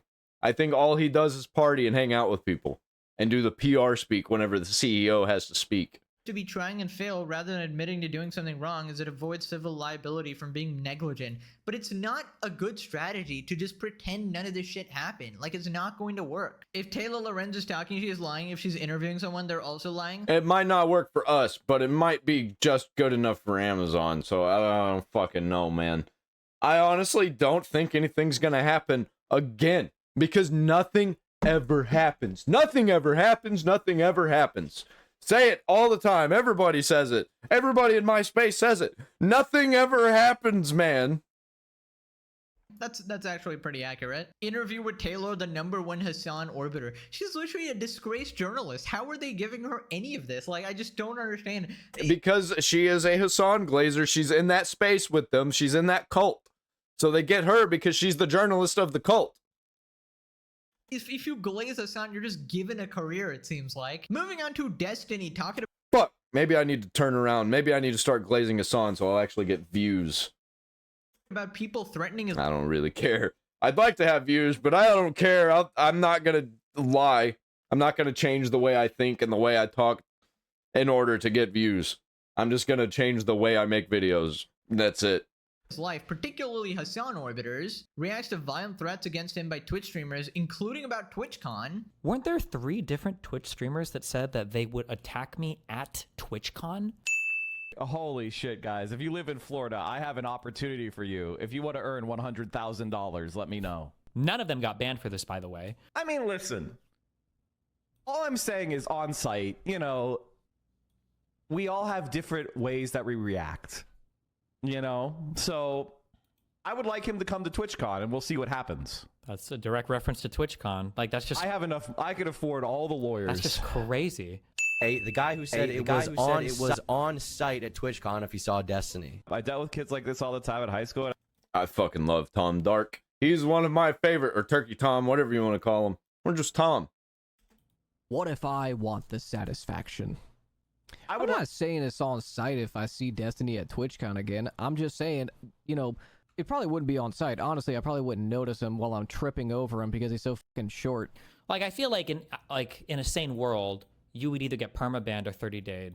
Like, because imagine the liability on Twitch. Like, imagine this guy showed up and we got into a fight and somebody got killed or whatever, right? Like, you have a partner Twitch streamer saying... Well, that's on the two of you. That's not on Twitch, even though it happened on the platform. That at your sponsored TwitchCon event, he is going to attack another person. Like, why would you even allow this? It's just crazy to me. We would have socialism at this point if someone just went out of their way and this is what happens when you don't kill every single slave owner after slavery. Like, by the way, this is the part he didn't censor. They have children, and their children have children, and their children have children, and then their children have accidents that should have ended up on a sock, and it becomes Destiny. Bro, that Destiny guy needs to get based. Not gonna fucking lie. In game, of course. In GTA 5, of course. Yep, that's how they all say it. It's exactly how Hasan Piker talks. Oh, guys, in Minecraft. Oh, he said in GTA 5. Okay, wow. That is a lot of threats against Destiny there, right? And I don't like the guy. Yeah, we could play Degenerate Moron Bingo. But obviously, this is not okay. You can't just openly threaten to neck a guy like this, right? These pathetic Hasan orbiters are literally threatening to hurt him at TwitchCon, right? It's a blatant open threat, and they don't even get banned for this. This is a specific place that they are even saying. This isn't like a vague threat of, oh, you know, just neck them all or something like that. They're like, oh, come to TwitchCon. You know, come to TwitchCon, see what happens, right? On site, right? It's just absolutely insane. How do they get away with this? Just imagine a scenario where he actually goes to one of these events and one of these people actually does something to him, right? It is going to be such a disaster for Twitch, right? Twitch is so unbelievably incompetent. It is crazy that they actually allow this, right? And I'm glad everybody is turning on them, like every single person. Even all the people on like Hasan's side of things are like sort of turning against this because, you know, SA is just horrific and in general, right? People instantly responded with Mike from PA, never let him forget the most embarrassing moment in human history. This man who can't even 1v1 a couch. Asman responds, Destiny is completely right about this and there's no defending it. As a frame of reference, Erob was banned for 30 days for joking about fighting a viewer at TwitchCon. Anytime Dan or anyone else at Twitch starts in with platitudes about safety, remember this clip. Exactly. The second you try to apply this standard... And also all of the Hasan clips. ...to all the other streamers, it completely falls apart because they have uneven moderation. Destiny threatening others, based. Destiny getting threatened, how aren't they banned? Again, I said ignoring the glaring hypocrisy, right. obviously. Yep. I'm just saying that Twitch needs to apply their rules fairly, obviously. Moving on to Asmongold calling out Twitch. Asmon says he really hopes that Amazon is watching in his latest video about the Emiru TwitchCon incident. Honestly, like, I really hope somebody at Amazon is watching because... What I want you to understand is that the odds are that somebody at Amazon is watching. It's just not anybody that can actually do anything about anything. Because I think that the people toward the top and at the top of Amazon do not pay attention to culture. They think they are the culture. They think they are building culture all around the world. the moderation team at Twitch is completely deranged. Yep. The advertising team is completely misguided. Yep. And the executive team is completely disconnected. Yep. At all levels of this organization, they fail. And we're in a situation now where it's gotten so bad that people's real lives and livelihoods are being affected by this. You can say that, oh, it doesn't matter, it's just words on a page or whatever. It's like that episode of... What's that Gordon Ramsay show? Whenever he goes into restaurants and he cleans them up, it's like that episode where the guy, all he does, he's the boss, but he goes in and drinks at the bar all the time and gets drunk and gets disorderly around the customers, and he's basically killing his own business because of that. That's exactly how Twitch is being run. But when you have conventions, I think this is going to be... And the manager's a bitch. The last TwitchCon, by the way. I cannot imagine anybody ever even thinking... No, there's going to be another TwitchCon. There's going to be more TwitchCon because if Dan Clancy stays, he's got to have a party where all the Twitch streamers are going to be there so he could party with them. Go to another TwitchCon after this. This is it. It's Nope, these morons will still go. All the people who went... Imiru, she should have canceled all of her shit, and she didn't. So, like, this is going to keep going. She could have been the person who sparked all this, but instead she shit all over Twitch, and then she's gonna continue to stream with Twitch. She's probably not gonna sue Twitch, and she stayed at TwitchCon. So, like, I don't know, man. Did somebody say it's over? Okay, I need to stop. I'm sorry. I got a problem. Why the fuck would anybody go to a TwitchCon after the second? And also, by the way, as a streamer, these are things that I hear about a lot. Other people have been sexually assaulted at previous TwitchCons. I think the next one will be worse. The one after that will be worse. And then maybe after that one, there won't be a TwitchCon. We'll see. They've been roofied. There's been plenty of other really bad... Yeah, I wonder who he's talking about. Yeah, I wonder who he's talking about, huh? Yeah, I don't know. I'm not sure about that one. Things that have happened. A lot of these things have happened off of the Twitch, convention center. So some of these are not technically Twitch's fault. But if Twitch doesn't know about this and they're not planning accordingly, well, then they're dumber than literally every single streamer on the platform that's ever been to TwitchCon. And that's not a very good state of affairs now, is it? So anyway, that's pretty much where things stand right now with Twitch. So you have, again, pedophile furries that are getting unbanned in less than one day. You have people going to the official Twitch convention with little to no security. He missed a word. It's pedophile diaper furries. Being sexually assaulted. You have viewbotting that is effectively killing small streamers and ignoring large streamers. And you have moderation that is so very obviously politically and socially motivated. I feel like they should just come out and say that they're sponsoring certain people or maybe certain groups. I think one of those groups seems to be Hamas, unfortunately. Hello, Hasan here. Did somebody say Hamas? Hold on, what? What did he just say? So very obviously politically and socially motivated, I feel like they should just come out and say that they're sponsoring certain people or maybe certain groups. I think one of those groups seems to be Hamas, unfortunately. I'm fucking, I'm right. Dude, there's no way I'm right about that. I'm right about everything else. There is no way that I'm right about that. That they are taking funny money from terrorist organizations. Holy shit, what the fuck, dude?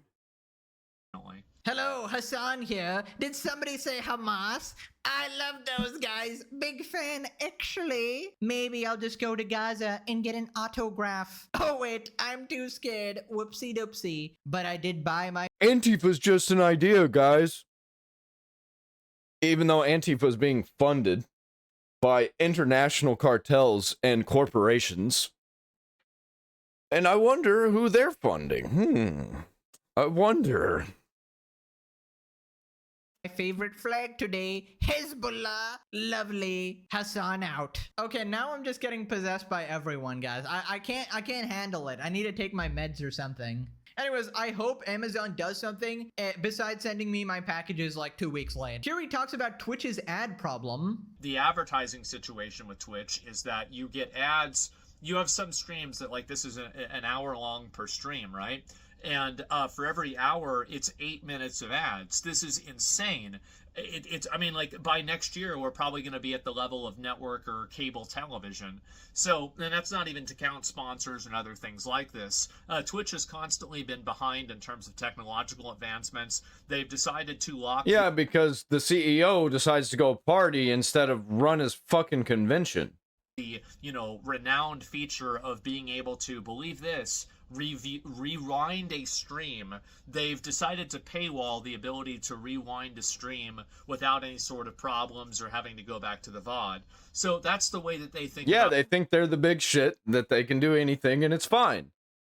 Except now Kick is overtaking them, and they have overtaken them with profitability, because Kick is profitable and Twitch is not profitable. Their product, and that's how much they care about you as a viewer. So while they're not spamming you with ads or allowing you to watch other types of perverse, deranged content, or also making you sit through a stream that has horrible quality, they're making you have to go back and rewind by opening up a second page. Twitch is honestly like the Pokemon of streaming. You know, they release a new game with worse graphics than like 2010, and they absolutely make it as hard and expensive as humanly possible to actually enjoy the experience, right? It is a pathetic, dying platform, and I truly suggest we stop trying to save it, okay? Can we just move on, all right? Everybody's like, Twitch needs to change, Twitch needs to change. We're slowly getting there. We're slowly getting there. I've been telling everybody, you gotta move to Rumble. You gotta move to Kick. You gotta move to YouTube. YouTube probably isn't the best one because their copyright system fucking sucks. But Rumble and Kick, they're pretty good. No, okay, we're done. We asked for it for so many years. Just move to YouTube. Move to other platforms. They're already good enough. Twitch will never be fixed. Actually, they're better. Because for one, the quality is better. Whenever I was trying to stream to Twitch, it was always shit. Everything else was fine. But Twitch, nope. That quality, dude. It was the quality. And their bitrate fucking sucks. As long as Dan Clancy is CEO and Hasan is still on that platform. Is their bitrate still at 4,000? He talks about the Emiru situation. So Twitch has cultivated and curated a culture of violence, abuse, borderline... Yeah, sexual degeneracy, terrorism. Furry pedophilia. Yep. And this is what's normal on Twitch now. This is Twitch in 2025. And if you don't believe me, just check their front page. Well, there's a lie right there. I got Hasan, Americans are loving socialism. We got titties right here. We got titties. I don't know who that is. I don't really care if this is a person that I like or not. But like, what if I was a kid just going to Twitch? Because, you know, they're partnered with Roblox, and I think there's a 13 and up platform. Look at that. Look at that. What the fuck? By the way, I just want to point out, is Asmongold the biggest streamer right now? Hold on. There's no way. Is there anybody bigger than... He's bigger than XQC. Holy shit, what?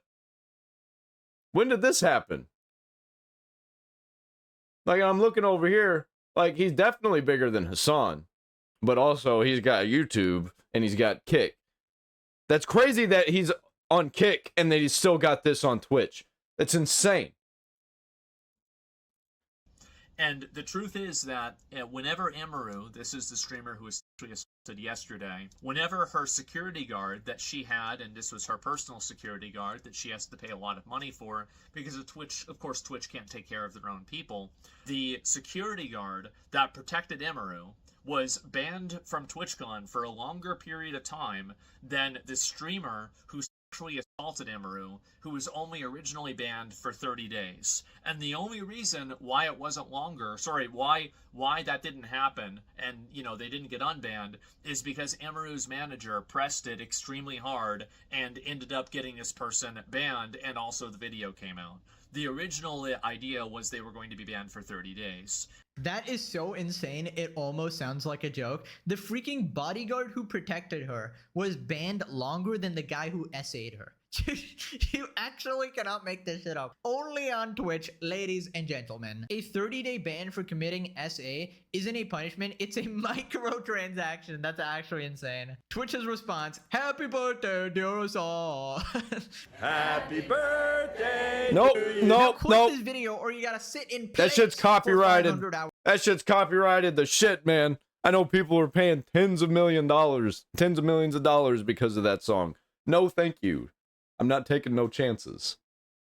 Yep, Twitch is a garbage degenerate platform, and I'm glad that some of their top streamers are taking them the fuck down. And they're definitely taking money from Hamas and other terrorist organizations and whoever's funding Antifa. I've got a link down there in the comments. You should definitely click it. Donate to the Fables Folly farm. It's not really called that, but, you know, that's what I'm going to call it because I am the one taking the donations for it. It goes directly to the farm. Even though they go to me, it goes to the farm. So you should definitely click that. It helps out so much, man. We're trying to build community here. We're trying to do really cool things here. And yes, I stole that slogan from Nick Nocturnal. So click the link. Oh no! One of my favorite franchises isn't getting a Woke Slop remake. What am I gonna do? Modern Audience Fable canceled. Pre-alpha footage and pre-alpha footage and masculinized lead hated. Xbox is screwed. Modern Audience Fable is in a disastrous state right now. It has been officially delayed. We know that they were scrambling to fix up the experience. You think it's going to get canceled? I think it's going to get canceled. Either that or they're completely working it or reworking it. Man, I can't talk right now. What the hell's going on? Every single teaser and trailer they've launched has been met with major backlash, and now Gamescom 2025 has came and gone. We didn't hear a peep about this title, and it seems like it could be further delayed. Oh, damn, I missed Gamescom? Or even canceled. I have a few different things to show off, but before I get into the topic, if you enjoy the content I create, check out the links in the description, join the community in my live streams, and consider supporting through Patreon or Dude, this is gonna be such a disaster.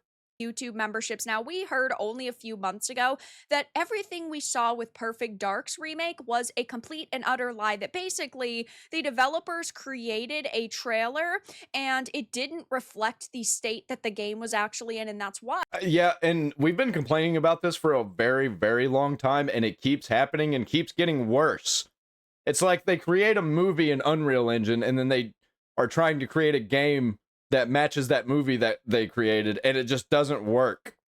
Microsoft decided to cancel it, and I feel like that could be the case with Fable, even though this has been in development for years and years at this point. How about we just get a Fable 4 that's slightly better than Fable 3 with even the same graphics? Why can't we do this? It's not that fucking hard. Like, why do you have to make it like modern? Modern doesn't work. Why can't games be the same size, the same scope as the Xbox 360? That was when gaming was the best. I feel like we've gone too far. Point, we only just got pre-alpha footage a couple of months ago, and every single time they show this title off, it's met with major backlash. I have a feeling that this is going to be further delayed or straight up canceled at this point. I think it's going to get canceled, actually. Judging by the other Fable, the Fable games, Fable 1, 2, and 3, with all the lies that were said about those when they came out, oh, this one seems like it's the same kind of energy, but way worse. So I think it's going to get canceled. Either that, or it's going to be like Fable 1, 2, and 3, where there were so many promises and they were broken. Peter Molyneux. So Gamescom 2025 was obviously a pretty big event.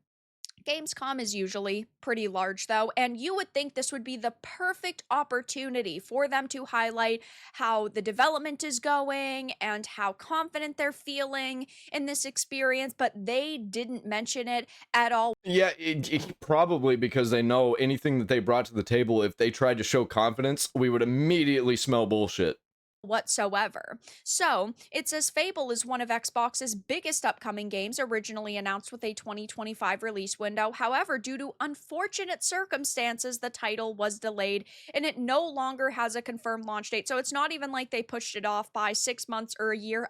Yeah, it's indefinite hiatus. When was it supposed to come out?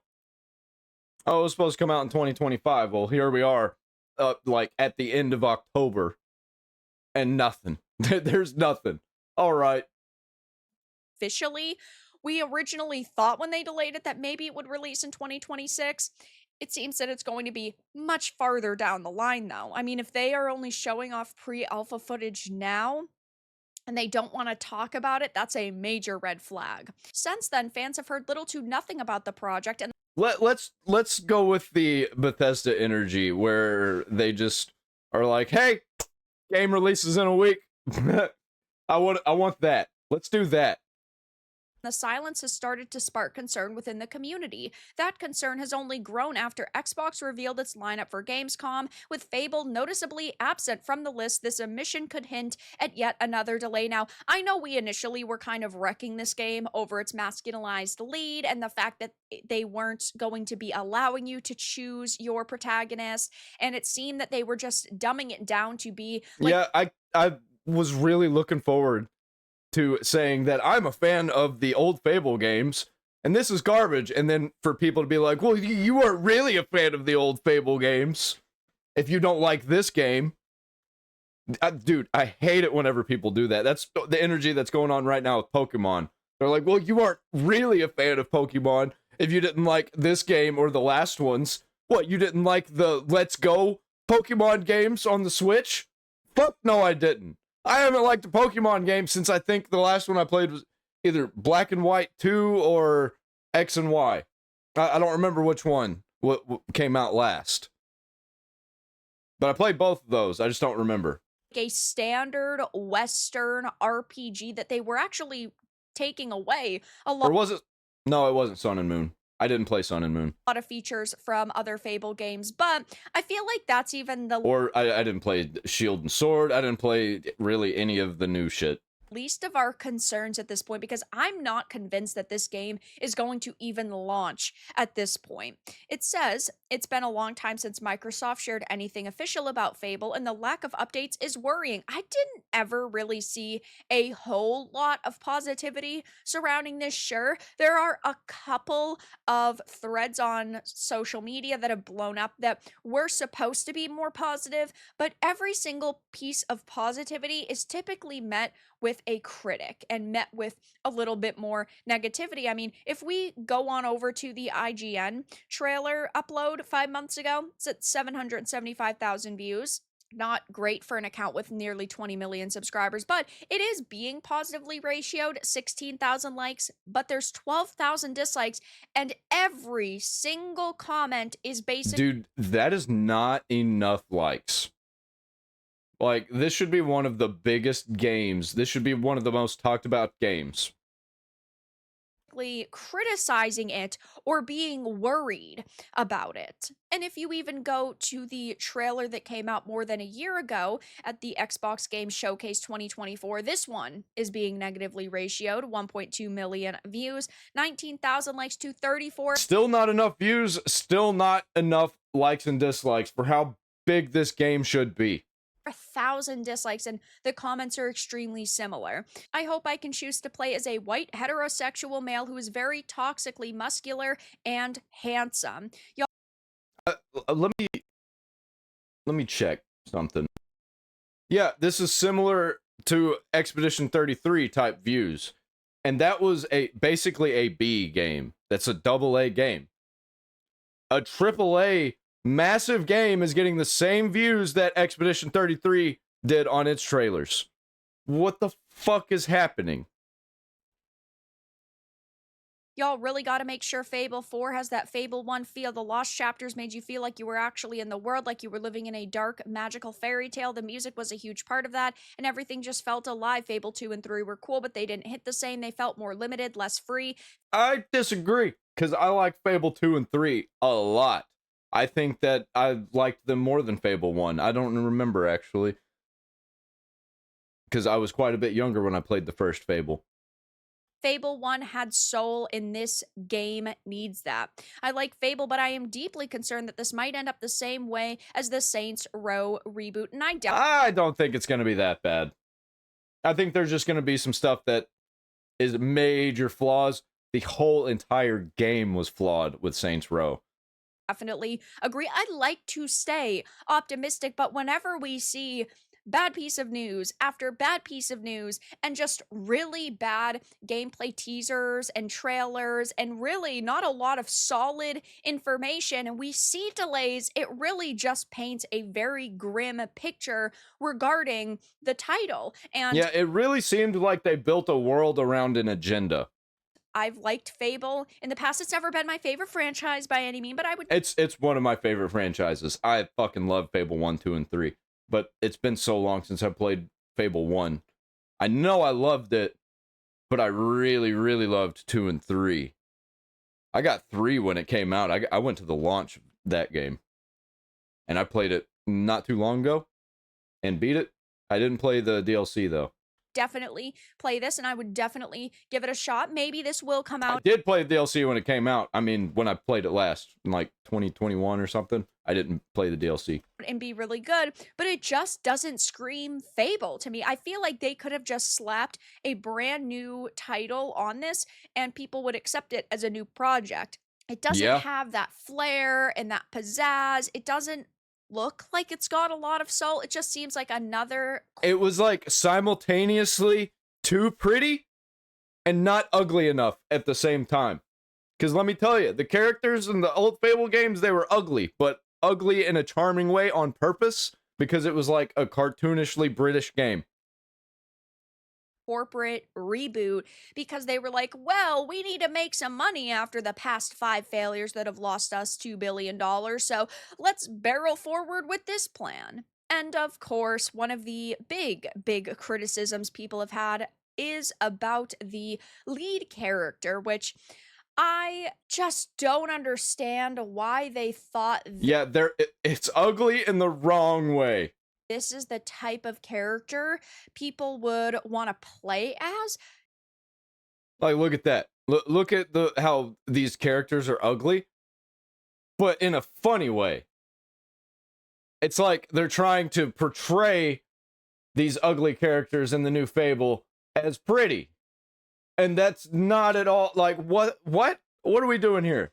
Everything's too smooth in the new one. This is perfect. Like, absolute perfection. Like that. Like this. This looks dumb, but I love it. Like, get your shit together, man. And this character, he looks so stupid. They're all silly. They're all silly looking and dumb. Like, give me a fucking break, man. Do I think that she's the ugliest character ever? No, but I feel like you need to be giving people something nice to look at. And yeah, make it funny looking. This looks just gross. And like you're trying to portray this as somebody who's pretty. It's just not, and it's too smooth. If they made this character like a cartoon and really bulbous in the face, you know, it would work. But that's not what they're going for. They're going for like this ultra realistic look, like they do with every fucking game, and it looks the same. Like, this looks like it could be Avowed. It looks better than Avowed, but it looks like it could be like Avowed 2. And we have seen this become a trend in the mainstream industry over the past couple of years, where you take female characters and you masculinize them and you uglify them, and then it's like anybody who criticizes it is called a sexist, bigot, misogynist, toxic loser, when really all you're doing is making it harder for people to want to buy your game. If all it takes is changing your character model slightly and making her a little bit more... Yeah, and all the people that are glazing it as a good thing and telling me that I'm wrong, it's not helping. You need to do something about these people that are glazing your shit whenever it's bad. Like, I don't get it. They're doing it for social media clicks, I guess? I don't know, man. It's what they're doing with Pokemon right now. I noticed that all the people that are glazing this new Pokemon, all that they talk about is just this new Pokemon. And if you go to their posts before they were talking about this new Pokemon, there's nothing. Like eye candy, and then you could sell 1 million more copies. You'd think that they'd want to do that, but that's just not their goal at this point. And with Gamescom already coming and going and hearing nothing about this game, I just have this sneaking suspicion that it's not going to get any announcements for at least a year, maybe even a year and a half. I don't think we're going to hear about this title again until like 2027, and then they're going to announce, hey, it releases in 6 months. If they are truly fixing this game from top to bottom. At this point, I hope they cancel it. I don't even want to deal with this one. This one's sad to me. Like, this one hurts me because Fable actually literally is in my top 10 franchises. I fucking love Fable, man. Like, what? I used to play Fable 3 with my friends all the time, getting STDs, having kids. You know what I mean? And it's still only halfway through development. That adopting kids and forgetting about them, bulldozing orphanages. It's going to be a couple of years, and I just don't think, looking back at this teaser and trailer that we've gotten, that it looks like it's even close to being done. And knowing now that the Perfect Dark trailer, I'm tired of seeing in these games that, like, look, we can cook food. Look how good the food cooking mechanics are. I'm sick of that shit, man. I'm so done with it. Literally every fucking game. Oh, you want to pet the dog? No, I want to kick the chicken. was basically doctored, that they edited it together so that it looked very good, and that they only really created one section of the game to highlight in the trailer in a very specific way. I just think that they probably did the same exact thing here. And of course, I don't think that's all they should have done. They should have just focused on this. What is all this going on in the background? Nothing. There's nothing going on in the background. That shit's boring. It's too big, too open. I don't get it. I don't get it. That is a really good strategy, given you're trying to make people feel confident in a product by lying about the state of the product. So yeah, I just think that this game is in development hell, to the point where it might be further delayed, or it might not even come out. So I'll definitely be keeping my eye on this situation. But right now, yeah, I hope it gets delayed indefinitely and or canceled. Like, I just don't want this to happen. I don't want the fight over this to happen, because a bunch of people who actually didn't play the old ones are going to pretend that they played the old ones and be like, it should return to form. I think one of the only... So let's talk about Pokemon, since I was just talking about Pokemon. I think one of the only real surprises with Pokemon Legends Z through A is that... You mean Pokemon 06, because it looks like Sonic 06? Nintendo and Game Freak aren't selling this for $80. Dude, Sonic Unleashed looks better than this game. Especially considering just a couple of months ago, Nintendo CEO went on full-on defense of their whole varying pricing model, but no, still $70 for what feels like a game that should be under $30 at this point. But specifically, the Pokemon franchise has been mired in controversy the last decade or so. I mean, I looked at Sword and Shield, the whole Dexit controversy, with the limiting of certain amount of Pokemon that were added to the game. A lot of fans were extremely upset by that. Nintendo, Game Freak, they apologized for it, said that they're going to do better. They love this franchise, and they're trying to make the best product possible. And everybody kind of scoffed at that because nobody really believes it. There was also and then we got this new game. So, you know, some controversy with Arceus. It was a little less so because I think Arceus was enough of an upgrade that people were mostly happy, but the graphics was the thing that a lot of people pointed out. The fact that with Arceus, I had so many of my friends who bought this game play it and were like, this game's fucking amazing. And then I never heard anything after that because they quit playing it. And that keeps happening where everybody's like, oh, this game's awesome. And then it never gets any better than that point where they're like, this game's awesome. It just gets worse and more boring. And they realize how much there could be and isn't, and how much they removed from the soul. These open worlds just look dated. They look like they're from the PS2 GameCube era. And that is a complaint that has only continued even with this newer installment. But things were really exploded with Pokemon Scarlet and Violet. That's when we saw user reviews go down the toilet. People were mocking the images that were coming out from the game, how barren the world was, the graphics, and many of the game mechanics that just feel like they're from 2004. That's just not good enough in this modern age. What the fuck? Nintendo has apologized. I've been out on Pokemon for a long time. I didn't know any of this was going on.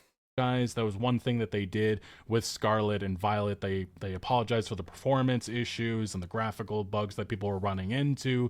They again said, we're gonna do better, but everybody again, dude, they need to go back to the old style of Pokemon. They have taught us, they have showed us that they're not capable of making games in 3D. And like, they've got Zelda. Nintendo pretty much has it locked down on what kind of games they come out with. And they've got Zelda the same price as Pokemon, and this game is worse than PS2 games. Like, what the fuck are we doing? Yeah, I'm like, at this point, I'm like, everybody who bought the Switch 2, I hope you're enjoying it. And just kind of scoffed at that because they know better. They know that this company can't be trusted, but unfortunately, what it comes down to is this. It is just the fact that these games just are massive sellers. Pokemon is a behemoth. It's up there with Call of Duty, EAFC, NBA 2K. Those staple franchises that really can do no wrong. Like, what I mean by that is that no matter what they do, no matter the controversy, they still end up selling millions upon millions of units. And specifically with Scarlet and Violet, it was pointed out that the game sold, as of, I think it is 2025, almost 27 million sales. That is truly insane. And that just shows you why Nintendo and Game Freak continue to get away with what I consider the bare minimum with what is That's why I'm pretty much out on this culture, because these people are fucking retarded. I mean, you want to keep eating shit, then all you're going to get is shit. Gaming's biggest franchise. And that's why in 2024, when a little experience from Pocket Pair called Palworld started exploding on Steam, selling... Yeah, I think that's probably why Pokemon sells so much, because there's a hunger for a game like this, and Nintendo just doesn't let any other game come out to compete with it. That's why they sell so much. And then Palworld came out and they were like, yo, we got to get rid of this. We can't be having competition. No way, they're going to outsell us. They're going to make everybody realize we're actually trash. 15 million units on Steam in its debut month or so. That got me excited, a little bit encouraged, because competition is good for the industry. We see that this year with Call of Duty. Battlefield is finally back. Battlefield 6 looks like it's a very fun experience. Yeah, I'm already seeing, because people are making Call of Duty maps in Battlefield, that Activision's going to end up suing DICE. And it has caused Call of Duty to be, they have to react to it. And they have. They've taken down skill-based matchmaking despite things that they've said in the past, the excuses that they've given. Dude, they finally took down skill-based matchmaking. Holy shit. After years and years of the actual fan base complaining and the casual players not knowing anything about it, they just hop in and hop out. No more disbanding lobbies, and overall, it looks like the Call of Duty community, they are getting a better product because there's a competitor there. Palworld, I thought that may have been a representation of good times to come, because Nintendo, Game Freak were going to realize that they couldn't continue to put out the slop that they've been putting out. Unfortunately, though, the reaction that they gave to Palworld was maybe a little less surprising considering their reputation of being very litigious, and yeah, that they've been going after Palworld with lawsuits, going after them with their patents and causing Palworld. I just think it's funny that a lot of the people that are into Nintendo are complete communist and are against corporations. I just think that's so hilarious. Oh man, I'm covering up his face. Why does everybody gotta have different boxes everywhere? To have to destroy various game mechanics and alter it just to satisfy the courts and such, and that is unfortunate, but it also has not come in the way of bringing a better product to players because Pokemon hasn't really improved. They've of course grabbed a couple of game mechanics that Palworld really popularized, but unfortunately we're still getting the crappy nonsense that we've been getting for the last number of years. And we've even had developers, industry veterans such as a former Capcom designer, Yoshiki Okamoto, sparking backlash in Japan by saying Palworld has crossed the line that should not be crossed. And yes, yeah, that means that you cannot compete with Nintendo. You cannot make something better than Nintendo using the same mechanics that they use, even though it's a completely different game. He was defending Nintendo here, saying that they crossed a line that should not be crossed, and I don't want the world to become a place where this kind of thing is acceptable. And what he means by that, it is currently a game, Palworld, that's being sued, so it's unacceptable. By playing the game, you are supporting it, so please don't buy it. And then he compared the developer to the Mafia, the Yakuza, which that's very ironic. People took issue with, but it really is just bizarre to me, the stranglehold that Nintendo has over their fan base and really just the overall gaming community, in which so many people will defend them putting out experiences that really have barely evolved over the course of the last couple of decades. In my mind, that is totally unacceptable, and that's why all backlash that is being sent Nintendo and Game Freak's way, I just think it's totally deserved at this point. And that's why it's not too surprising that Pokemon Legends Z through A is getting fine reviews, fine from critics. Even when you check a lot of these reviews, I don't trust critics. I don't trust critics at all. I only trust the players that I watch. It's a lot of like, yeah, this isn't that great of an experience, but it's still better than what we've been getting. And again, it's just the bare minimum. Yep, it's cope. Moment that this franchise is getting away with. And I really do think that a lot of these critic reviews are, if this was a different developer, a different publisher, they'd be singing a different tune. And yeah, some of the reviews, like I said, GameSpot's Pokemon Legends Z through A review of Battle Revolution, it successfully translates its iconic battle system to real time, but its visuals and presentation leave a lot to be desired. Eurogamer, a joyful proof of concept, but don't call it a comeback yet, under development. Lumio City could do with work, but Pokemon Legends Z through A is a much more tightly focused and delightfully goofy return to better form, at least. Dude, they don't know. They have no fucking clue. Return to form! Return to form! Every time with these people. No, if it was a return to form, then they would just make the old top-down games. That's literally what return to form would be. What form is this returning to? Returning to the form of shit? At least by modern Pokemon standards. Again, it's this last sentence that I think it really is striking to me about how many, at least by modern Pokemon standards. There's that buzzword, modern. It's for the modern audiences. The modern audience doesn't want to play the old Pokemon games, even though we actually do. They're just not able to track that because we play them offline, because that's the only way to play them, because whenever Nintendo releases something new, they're just like, well, forget the old thing existed. We're not supporting that anymore. And we're actually going to actively shut you down if you try and support it yourself. journalists and just people that work in this industry view Nintendo and view Pokemon. And again, if this was somebody else, Call of Duty and any of these other franchises, I just don't think that you'd be hearing the same thing here. And the scores, I do think, would be drastically different. Gfinity, a trip to Lumio's City that feels rather underwhelming, still a 7 out of 10.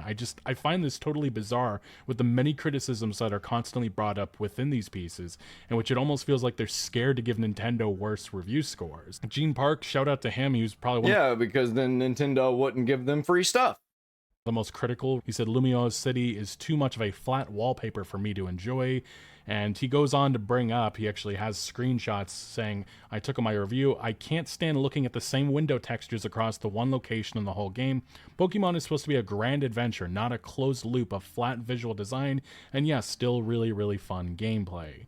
And that is kind of the core thing. The gameplay is overall pretty fun with a lot of these newer installments. It's just everything else around it little less so. And yeah, he points out winter textures repeat in one area and then in another. And you can call that is laziness. It is absolutely laziness. Now, for those hopeful that Pokemon Legends Z through Yeah, but what are you going to do about it? If you're going to play a game like Pokemon, all you got is Pokemon. Because Nintendo sued every other company that's trying to make Pokemon-like games. Because they can't have competition. And that's the problem. That's why it sucks so much. Is because there is no competition.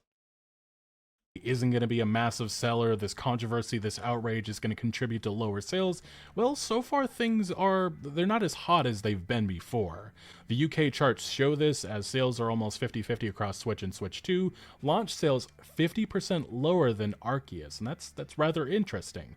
But it's also worth mentioning that it's still comfortably #1 in the UK physical charts, and it's still a massive seller, a massive behemoth compared to the rest of this video game industry, which again just shows you how massive this franchise is, and how even when they're having an off year or things aren't exactly going the hottest as they've been in the past, it's still #1 in the charts. And you also got to remember, this isn't actually a mainline Pokemon entry. This is a Pokemon Legends entry, which might be the new mainline. I don't know what they're doing anymore. Now, it is worth mentioning, though, for those just understanding how much work and how much of a budget that this entry has, you can compare it to some of the other in this industry. You have like a Call of Duty experience that is up there, $700 million they've spent on their yearly installment. Former Nintendo employees recently revealed that Pokemon Legends Z through A only needs to sell 200,000 units to break even. What that means is that it has an incredibly low budget, so low that it likely means that the budget is around $13 to $14 million. And there were some reactions to this. I'm cool with that, actually. I'm cool with that budget. That's the kind of budgets that I'd like to see. But here's the problem. It looks worse than PS2 games that had similar or lower budgets. Like, what are we doing? I think they focused on things in the wrong area. I think they paid people that were focused on how do we fit the woke agenda, rather than making wall textures and making good open world design. One of those I just strongly disagree with. Somebody saying, one of the biggest issues in gaming as a whole is the overspending on game development. Now, I agree that Pokemon should use more of its budget for its games, but it feels weird that we're slapping a studio for making a game on a small budget. Again, this is the biggest fucking franchise in gaming. They're going to sell probably 20 to 30 million units, make over $1 billion, and they're investing less than $15 million. I don't mind that. But I think they focused on the wrong shit. Like, look how pretty the grass looks, you know? But not this grass. You know what I mean? It's just like, what are we focused on here? We're also focused on a bunch of woke shit.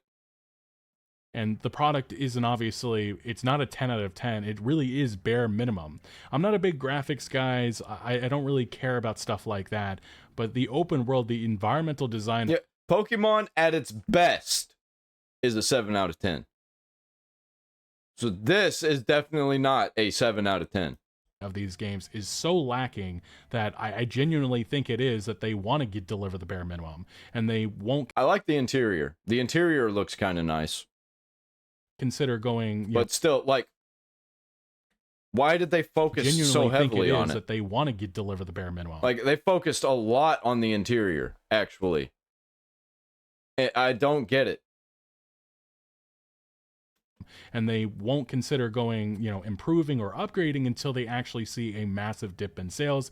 And then immediately people will give praise, even if they just do the bare minimum for the next title, or just like they bring the PS2 textures to the PS3. I think you need to understand that Nintendo Game Freak, this is a deliberate decision by them to make that budget that low. And yes, I do think it is totally unacceptable to have it that low, especially considering what it represents for gaming entirely. And I'm really not here for the argument of Game Freak and Nintendo. They're doing the best they can. This is the resources that they have allocated. Oh yeah, blah, blah. They're definitely not doing the best they can. Blah, blah, blah, blah.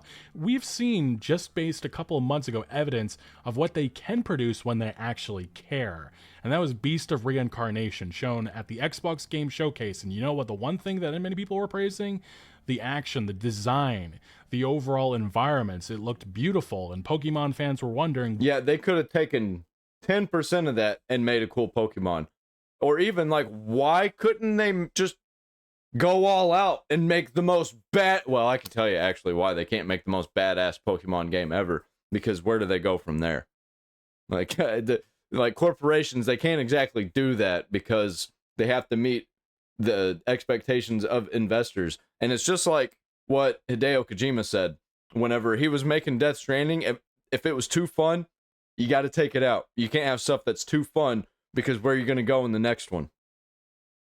Where the hell is that type of game for us? We've been waiting for it for decades now.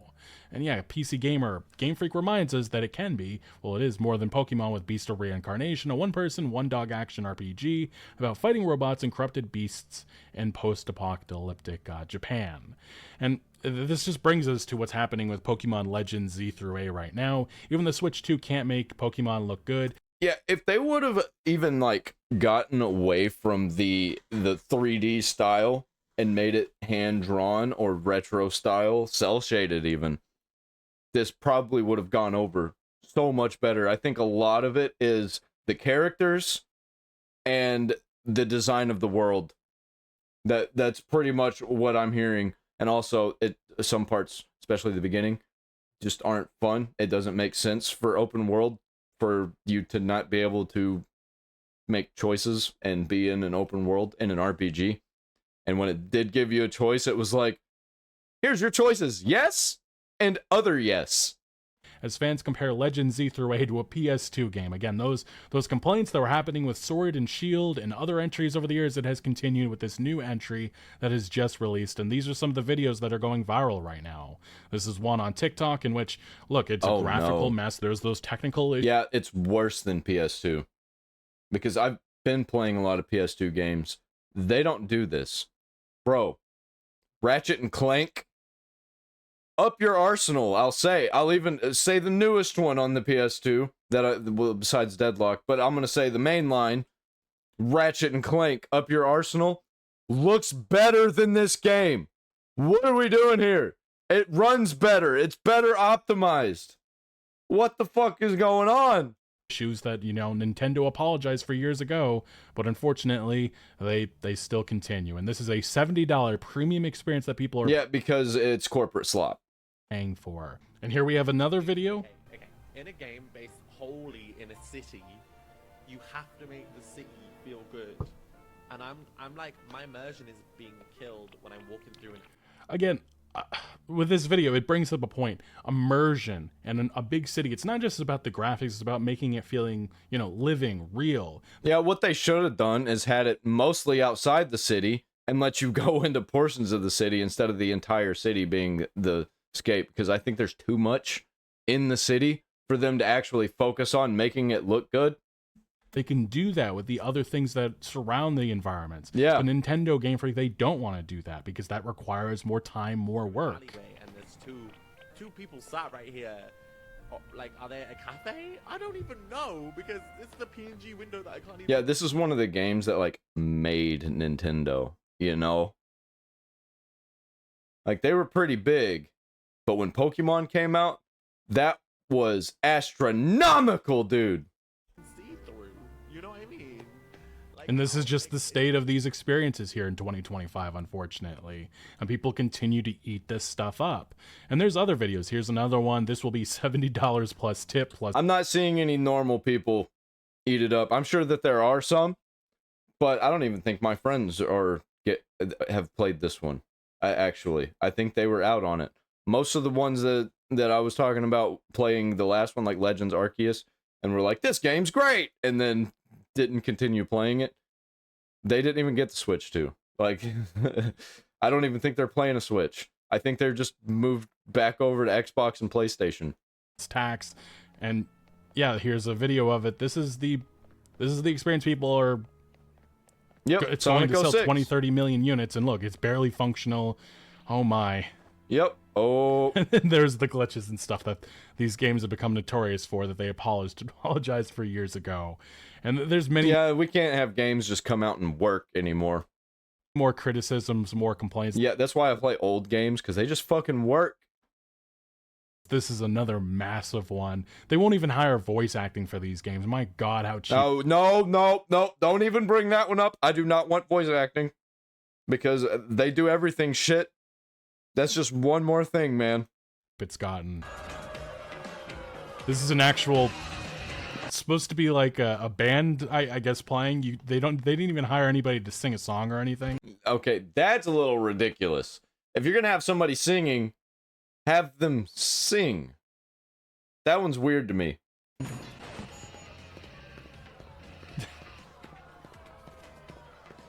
It looks so bad.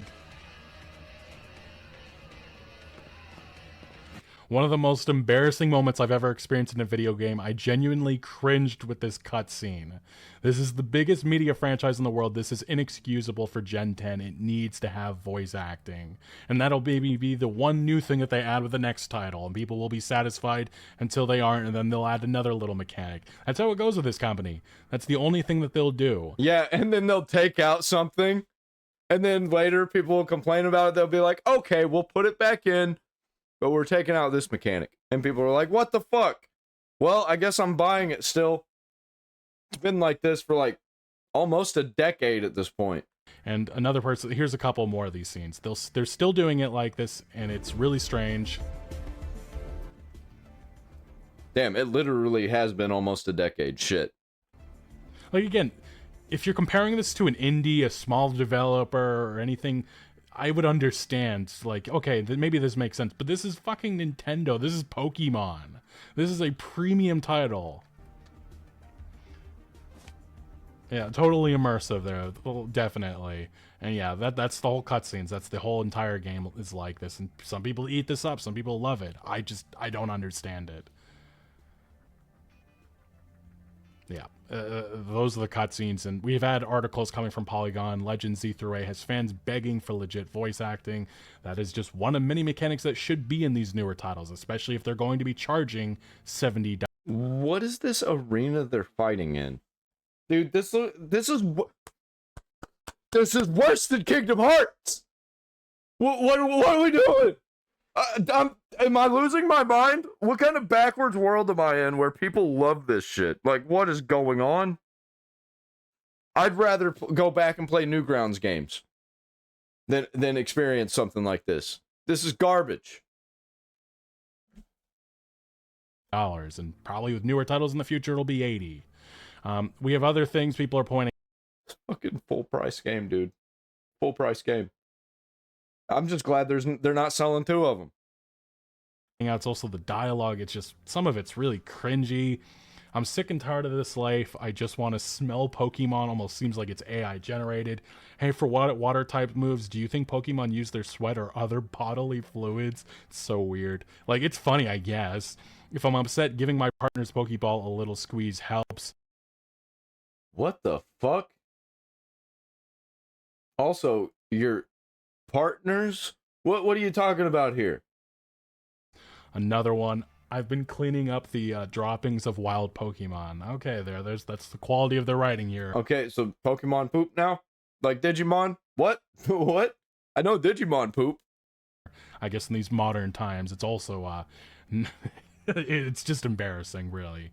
And then look, it's not even just that this game is $70, because it isn't that. It's actually over $100 if you want the full experience. And Yep. yes, this was weeks ago it was announced, in which fans were lashing out over Legend Z3A's hefty tax on Mega Evolution. And as this article from IGN summarizes, Nintendo back in September, they had a direct announcing Mega Dimension, a $30 DLC that includes additional story content and allows fans to encounter 2 new Mega Evolutions, Mega Raikou X and Mega Raikou Y. 3 other Mega Evolutions were also confirmed, with small print revealing that these will only be available post-launch as rewards for completing an online ranked battles, which require a Nintendo Switch online subscription.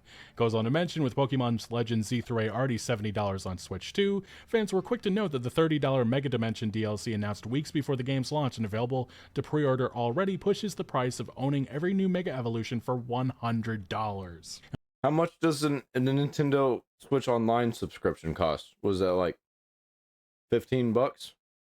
And on top of that, the need to have an active Nintendo Switch Online subscription only adds to the costs involved, so yeah, it is well over $100. And with each of the 3 granted over subsequent in-game seasons, players... They're not even selling 2 games at this point. They usually sell 2 games.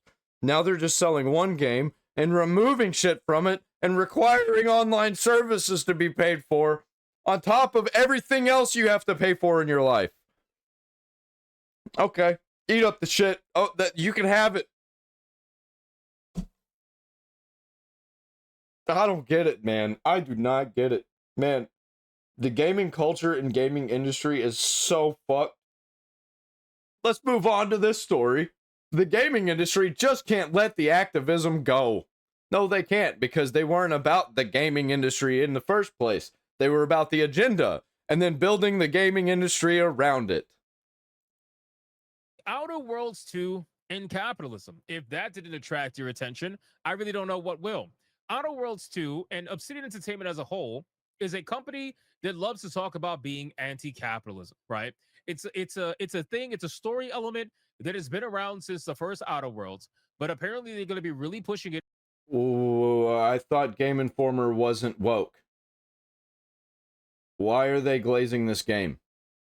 They do know the real people who play games don't like this game, right? And even the people that do, they're few and far between. In the Outer Worlds 2. Now, we have an article here from Game Informer, and this particular article is an article that follows up the Yote article that we all saw was complete nonsense, right? It was meant to just basically paint... Like, they said that they weren't going to be doing this. They said they were going to be pushing real culture. What happened? Were they compromised? It looks like it. Yote, aka Ghost of Antifa, in the best light that it possibly can. Well, now they're doing it with Outer Worlds 2, since that game is getting ready to release as well. It says Outer Worlds 2 and capitalism. People who have power tend to abuse the people who don't. Now, I want to remind people, okay? This is a video game that's being pushed by a major corporation that is backed by one of the biggest and the richest company in the world. Who was also invested in by one of the largest, if not the largest, investment firms in the entire world. BlackRock, and I bet also Vanguard somewhere in there too. But I think they changed... Oh no, Raytheon changed their name. I forgot what they're called now. Through capitalism. And they're trying to push this nonsense about being anti-capitalist while literally being funded by the biggest capitalistic corporation in the world. That's funny. Make that make sense, right? When the Outer Worlds launched back in 2019, it features humorous but often sharp writing highlighting the pitfalls of capitalistic ideals and the way markets interact with leaders in power. The Outer Worlds 2 promises even more of that, with a new governing trio fighting for control of the colony of Arcadia and your Earth Directorate hero somehow in the center of it all. So this is confirmation that Outer Worlds 2 is going to have even more social messaging than the first. Oh no. Outer Worlds 2 launching on October 29th or as early as Thursday if you buy the... Oh, this is coming out in a few days. Oh no. Well, we're going to be talking about this, I guess. Oh shit. I didn't think it was coming this soon. First one did, right? And I know a lot of people weren't exactly super fans of Outer Worlds, the first one. Me, myself. Yeah, I played it, and it was being hailed as like, this is the spiritual successor to Fallout New Vegas. And bro, it just fucking wasn't. I'm glad I didn't buy it and I only played it at a friend's on Xbox Game Pass. I thought it was very mid. I didn't think it was bad. I didn't think it was good. I kind of thought it was just literally right in the middle. Yep, and that's not gonna get me to buy a game. That it's just whatever, dude. And not to mention the troubles they had on Steam with the second version, the re-released version, just didn't work. I have zero excitement for Outer Worlds 2. It's one of those games that I'll play eventually when it's on my backlog or whatever, but for me, I really don't care. Nope, I ain't gonna play it. I got too many other games that are like it, that are way better, that I'd rather just download mods for. But considering that they're promising to bring even more social messaging that we know that the current people that are working at Obsidian are not going to be able to properly portray. Yes, let's go. We get the shit all over this game. I can't wait to make fun of it. Without being over ham-fisted with it, I'm not exactly super excited to dive into this, but regardless, we're going to talk about it. With the Outer World 2 launching on October 29th, or as early... What the fuck? What the fuck is this? What is this? Come on, man. As Thursday, if you buy the more expensive premium edition, notice how they mentioned that? Like, hey guys, buy the premium edition. You know you want it. We spoke to developer Obsidian Entertainment to learn more about how the team tackled its second bout. You want to pay extra for all the things that we ripped out of the game to sell you at a higher price? With spacefaring capitalism and whether or not real life plays a role in how it crafts its messages. Oh, this is going to be good. These people know nothing about capitalism. Unfortunately, those things haven't fixed themselves. I'm shocked, creative director Leonard Boyarsky sarcastically told Game Informer when asked about capitalism's role in the Outer Worlds 2. These are kind of unfortunately timeless themes that we have to deal with, and we kind of always deal with in our games. We've always been involved in themes of power and balance, and it has to do with people having power and what they're going to do with that power. And it's generally not good for people that don't have power, whether it's the protectorate, who is full authoritarian, and makes no... You know what game does what they're trying to do with at least what they're talking about right here perfectly? Borderlands 1 and 2. And they're not going to get there. They're not going to get a game like that. Fucking Gearbox can't even get a game like that. Bones about being a complete dictatorship, or it's Auntie's choice, which is trying to find this better way of spinning things so you feel like you're working for yourself, but you're still basically just helping them out. Guys, again, I want to remind you, this is a massive capitalistic corporation that is funded by Microsoft, the richest company in the world, talking about how bad capitalism is, while also trying to sell you their video game in a capitalistic society all throughout the world. Just make that make sense, right? I don't get what they're... I don't understand this, right? I can understand if you want to talk about the issues that capitalism has, but when you want to sit up here and be like, oh my God, I'm so shocked that none of this has been fixed yet, basically trying to say that capitalism doesn't work, my guy, it clearly does. Look at the company you work for. Anyway, when asked whether the Outer Worlds 2 reflects changes in capitalistic thought in the 6 years since the launch of the first game, Boyarsky says that Obsidian doesn't try to be that timely. These are universal themes, and if we time it too close to something going on in the world at a specific time, it gets very dated quickly, he adds. And again, unfortunately, the bigger themes don't seem to change all that much from recorded history to now. People who have power tend to abuse the people that don't. You don't say. You don't say. I can't wait for all of the hate comments against me because I say this game is trash and then I'm not going to buy it. And they're like, well, you're just stupid. This game's fucking awesome. I'm like, I'm not talking to you. I'm talking to the developer. I'm talking to the gaming industry, not the person who pretends to enjoy the game because they don't play any other games. Though Obsidian says the real-world acquisition it went through, joining Microsoft and Xbox Game Studios had no effect on the messaging within Outer Worlds 2. Curiously, Moonman fronted Spacer's Choice and Auntie Cleo's have merged in this sequel to create Auntie's Choice. This new organization represents the merchants of the game's trio of power, which consists of the aforementioned Auntie's Choice, the Monarchy, and the Church, which is the Order of the Ascendant. Now, again, guys, the fact that they have major corporations joining together inside of their own game, basically mimicking what happened to their own studio by merging with Xbox and Microsoft, I find that to be absolutely hilarious. I really do. And it goes to show that you could push this whole nonsense about being anti-capitalist, but At the end of the day, you guys partake in capitalism every single day. You don't want to do capitalism? The only reason you even exist and are able to play this game or make this game is because of capitalism. Like, get real, man. They're LARPing. They're fake. They have no idea what they're talking about. They're retarded. Don't sell a game. You give it away for free. You're socialist, right? Give it away. Give it away. Give it away. Give it away. Give it all away. If you're give it away, give it away, give it away now. Right? Give it away. I mean, I guess they kind of were with Game Pass, but Game Pass still costs money. Communist, give it away equally to everybody. Give it all away. Let's see you do that. Why are you not doing that? Why are we not doing that? Boyosky says that the idea of this merger actually happened. Yeah, that's like Hasan Piker being a multi-millionaire and a socialist. It don't work like that. Relatively early in the sequel's development. Two narrative designers who worked in the first game, Baryoski notes that they aren't at the company anymore, unfortunately, came up with the idea of merging Spacer's Choice and Auntie's Clio. I wonder why these people are not working for the company anymore. It was a natural way to go, he says, to put them together. It made the most sense. They were the ones out of everybody in all the corporations in the colony. They were the ones who seemed to have the most presence. Putting them together was a no-brainer. He and game director Brandon Adler teased that players will be able to have to see how Auntie's Choice handles its roles in the Trio of Power in The Outer Worlds 2 when it launches. Now, it says Game Informer's cover story for The Outer Worlds 2 is available to read right now if you're a subscriber. Oh, is that capitalism? Are you trying to sell your paper to people and get people to subscribe and pay you money? What irony. This is ironic that in a fucking article about anti-capitalism, you are pushing capitalism. This is like, what are we talking about here?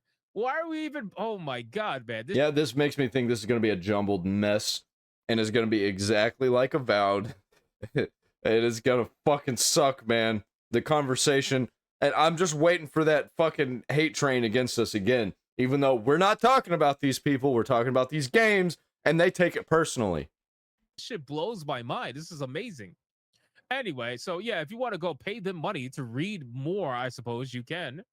But that's where it's at. Now, again, guys, for me personally, let me make this very clear. Outer Worlds 2, I haven't been excited for. When I first saw... There's the purple and teal. There's the purple and teal. Every single game. I've got purple and teal going on in here. But I'm not making a game. They all look the same. This looks like Dragon Age the Veilguard. It does. Like, what the fuck are we doing?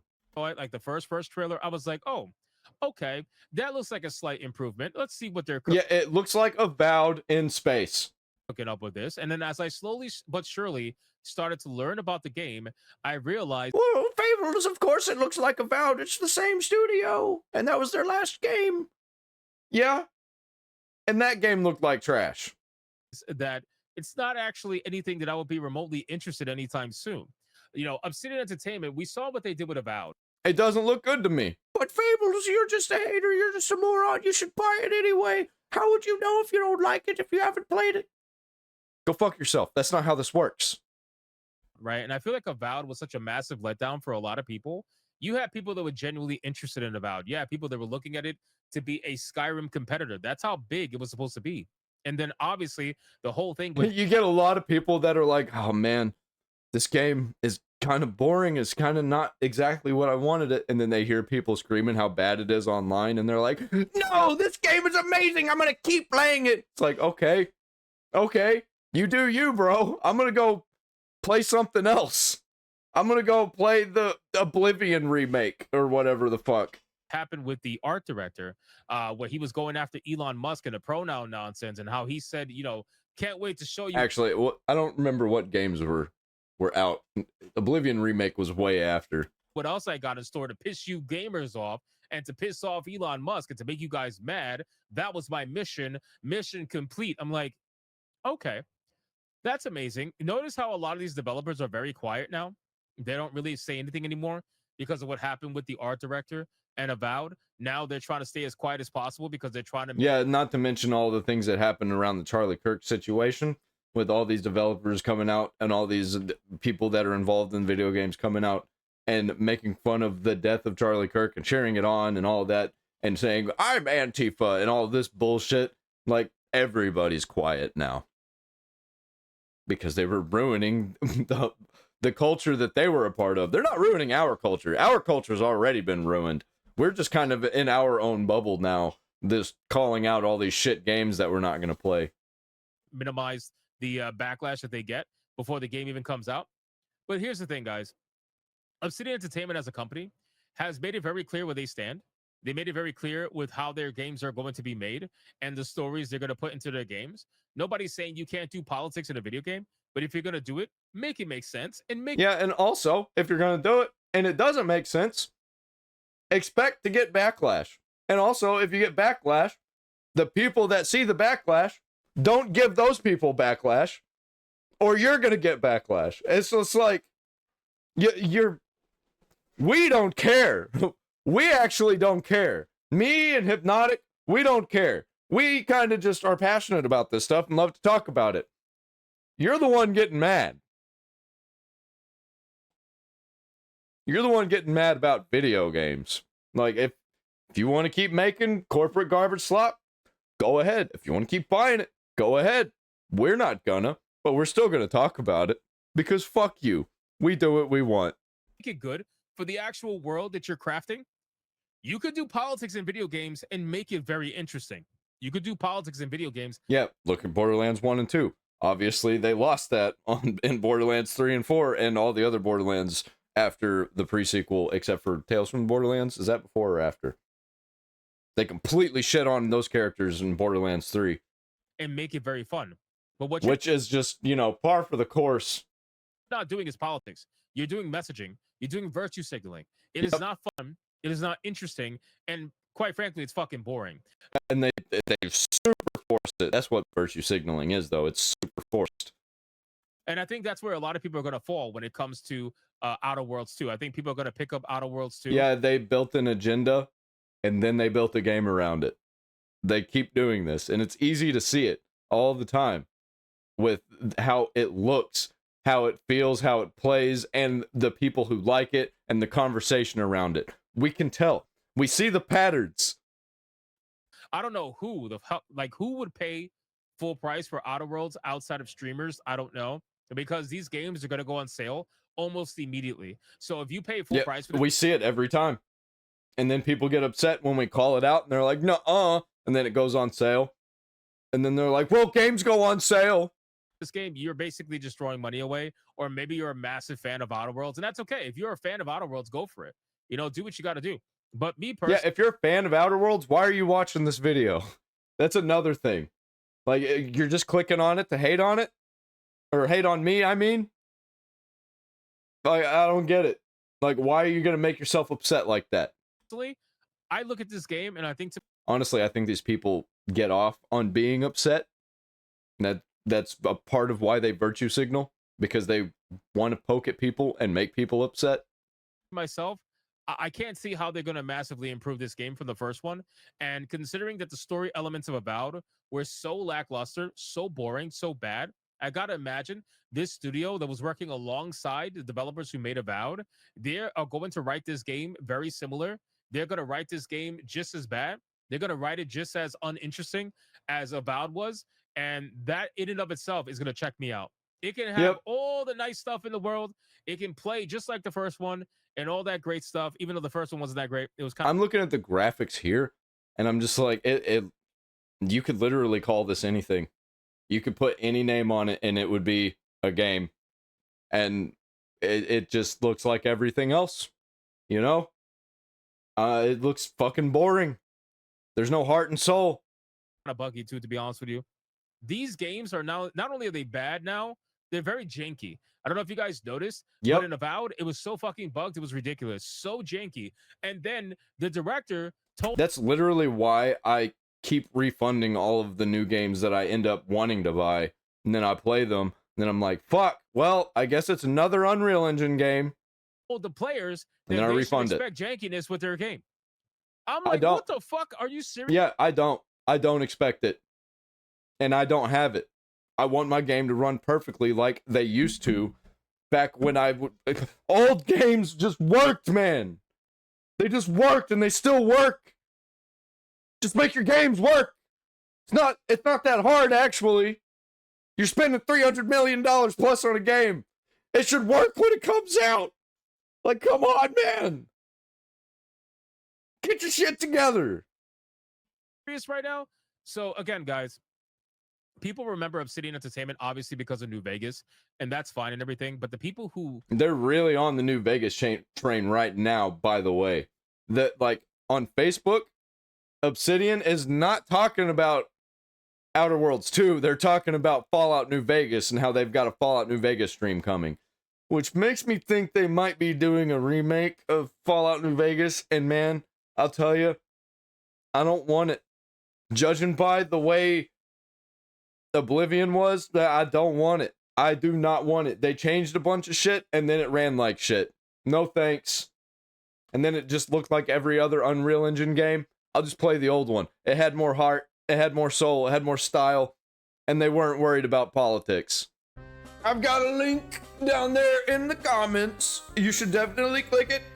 Donate to the Fables Folly farm. It's not really called that, but you know, that's what I'm gonna call it because I am the one taking the donations for it. It goes directly to the farm. Even though they go to me, it goes to the farm. So you should definitely click that. It helps out so much, man. We're trying to build community here. We're trying to do really cool things here. And yes, I stole that slogan from Nick Nocturnal. So click the link.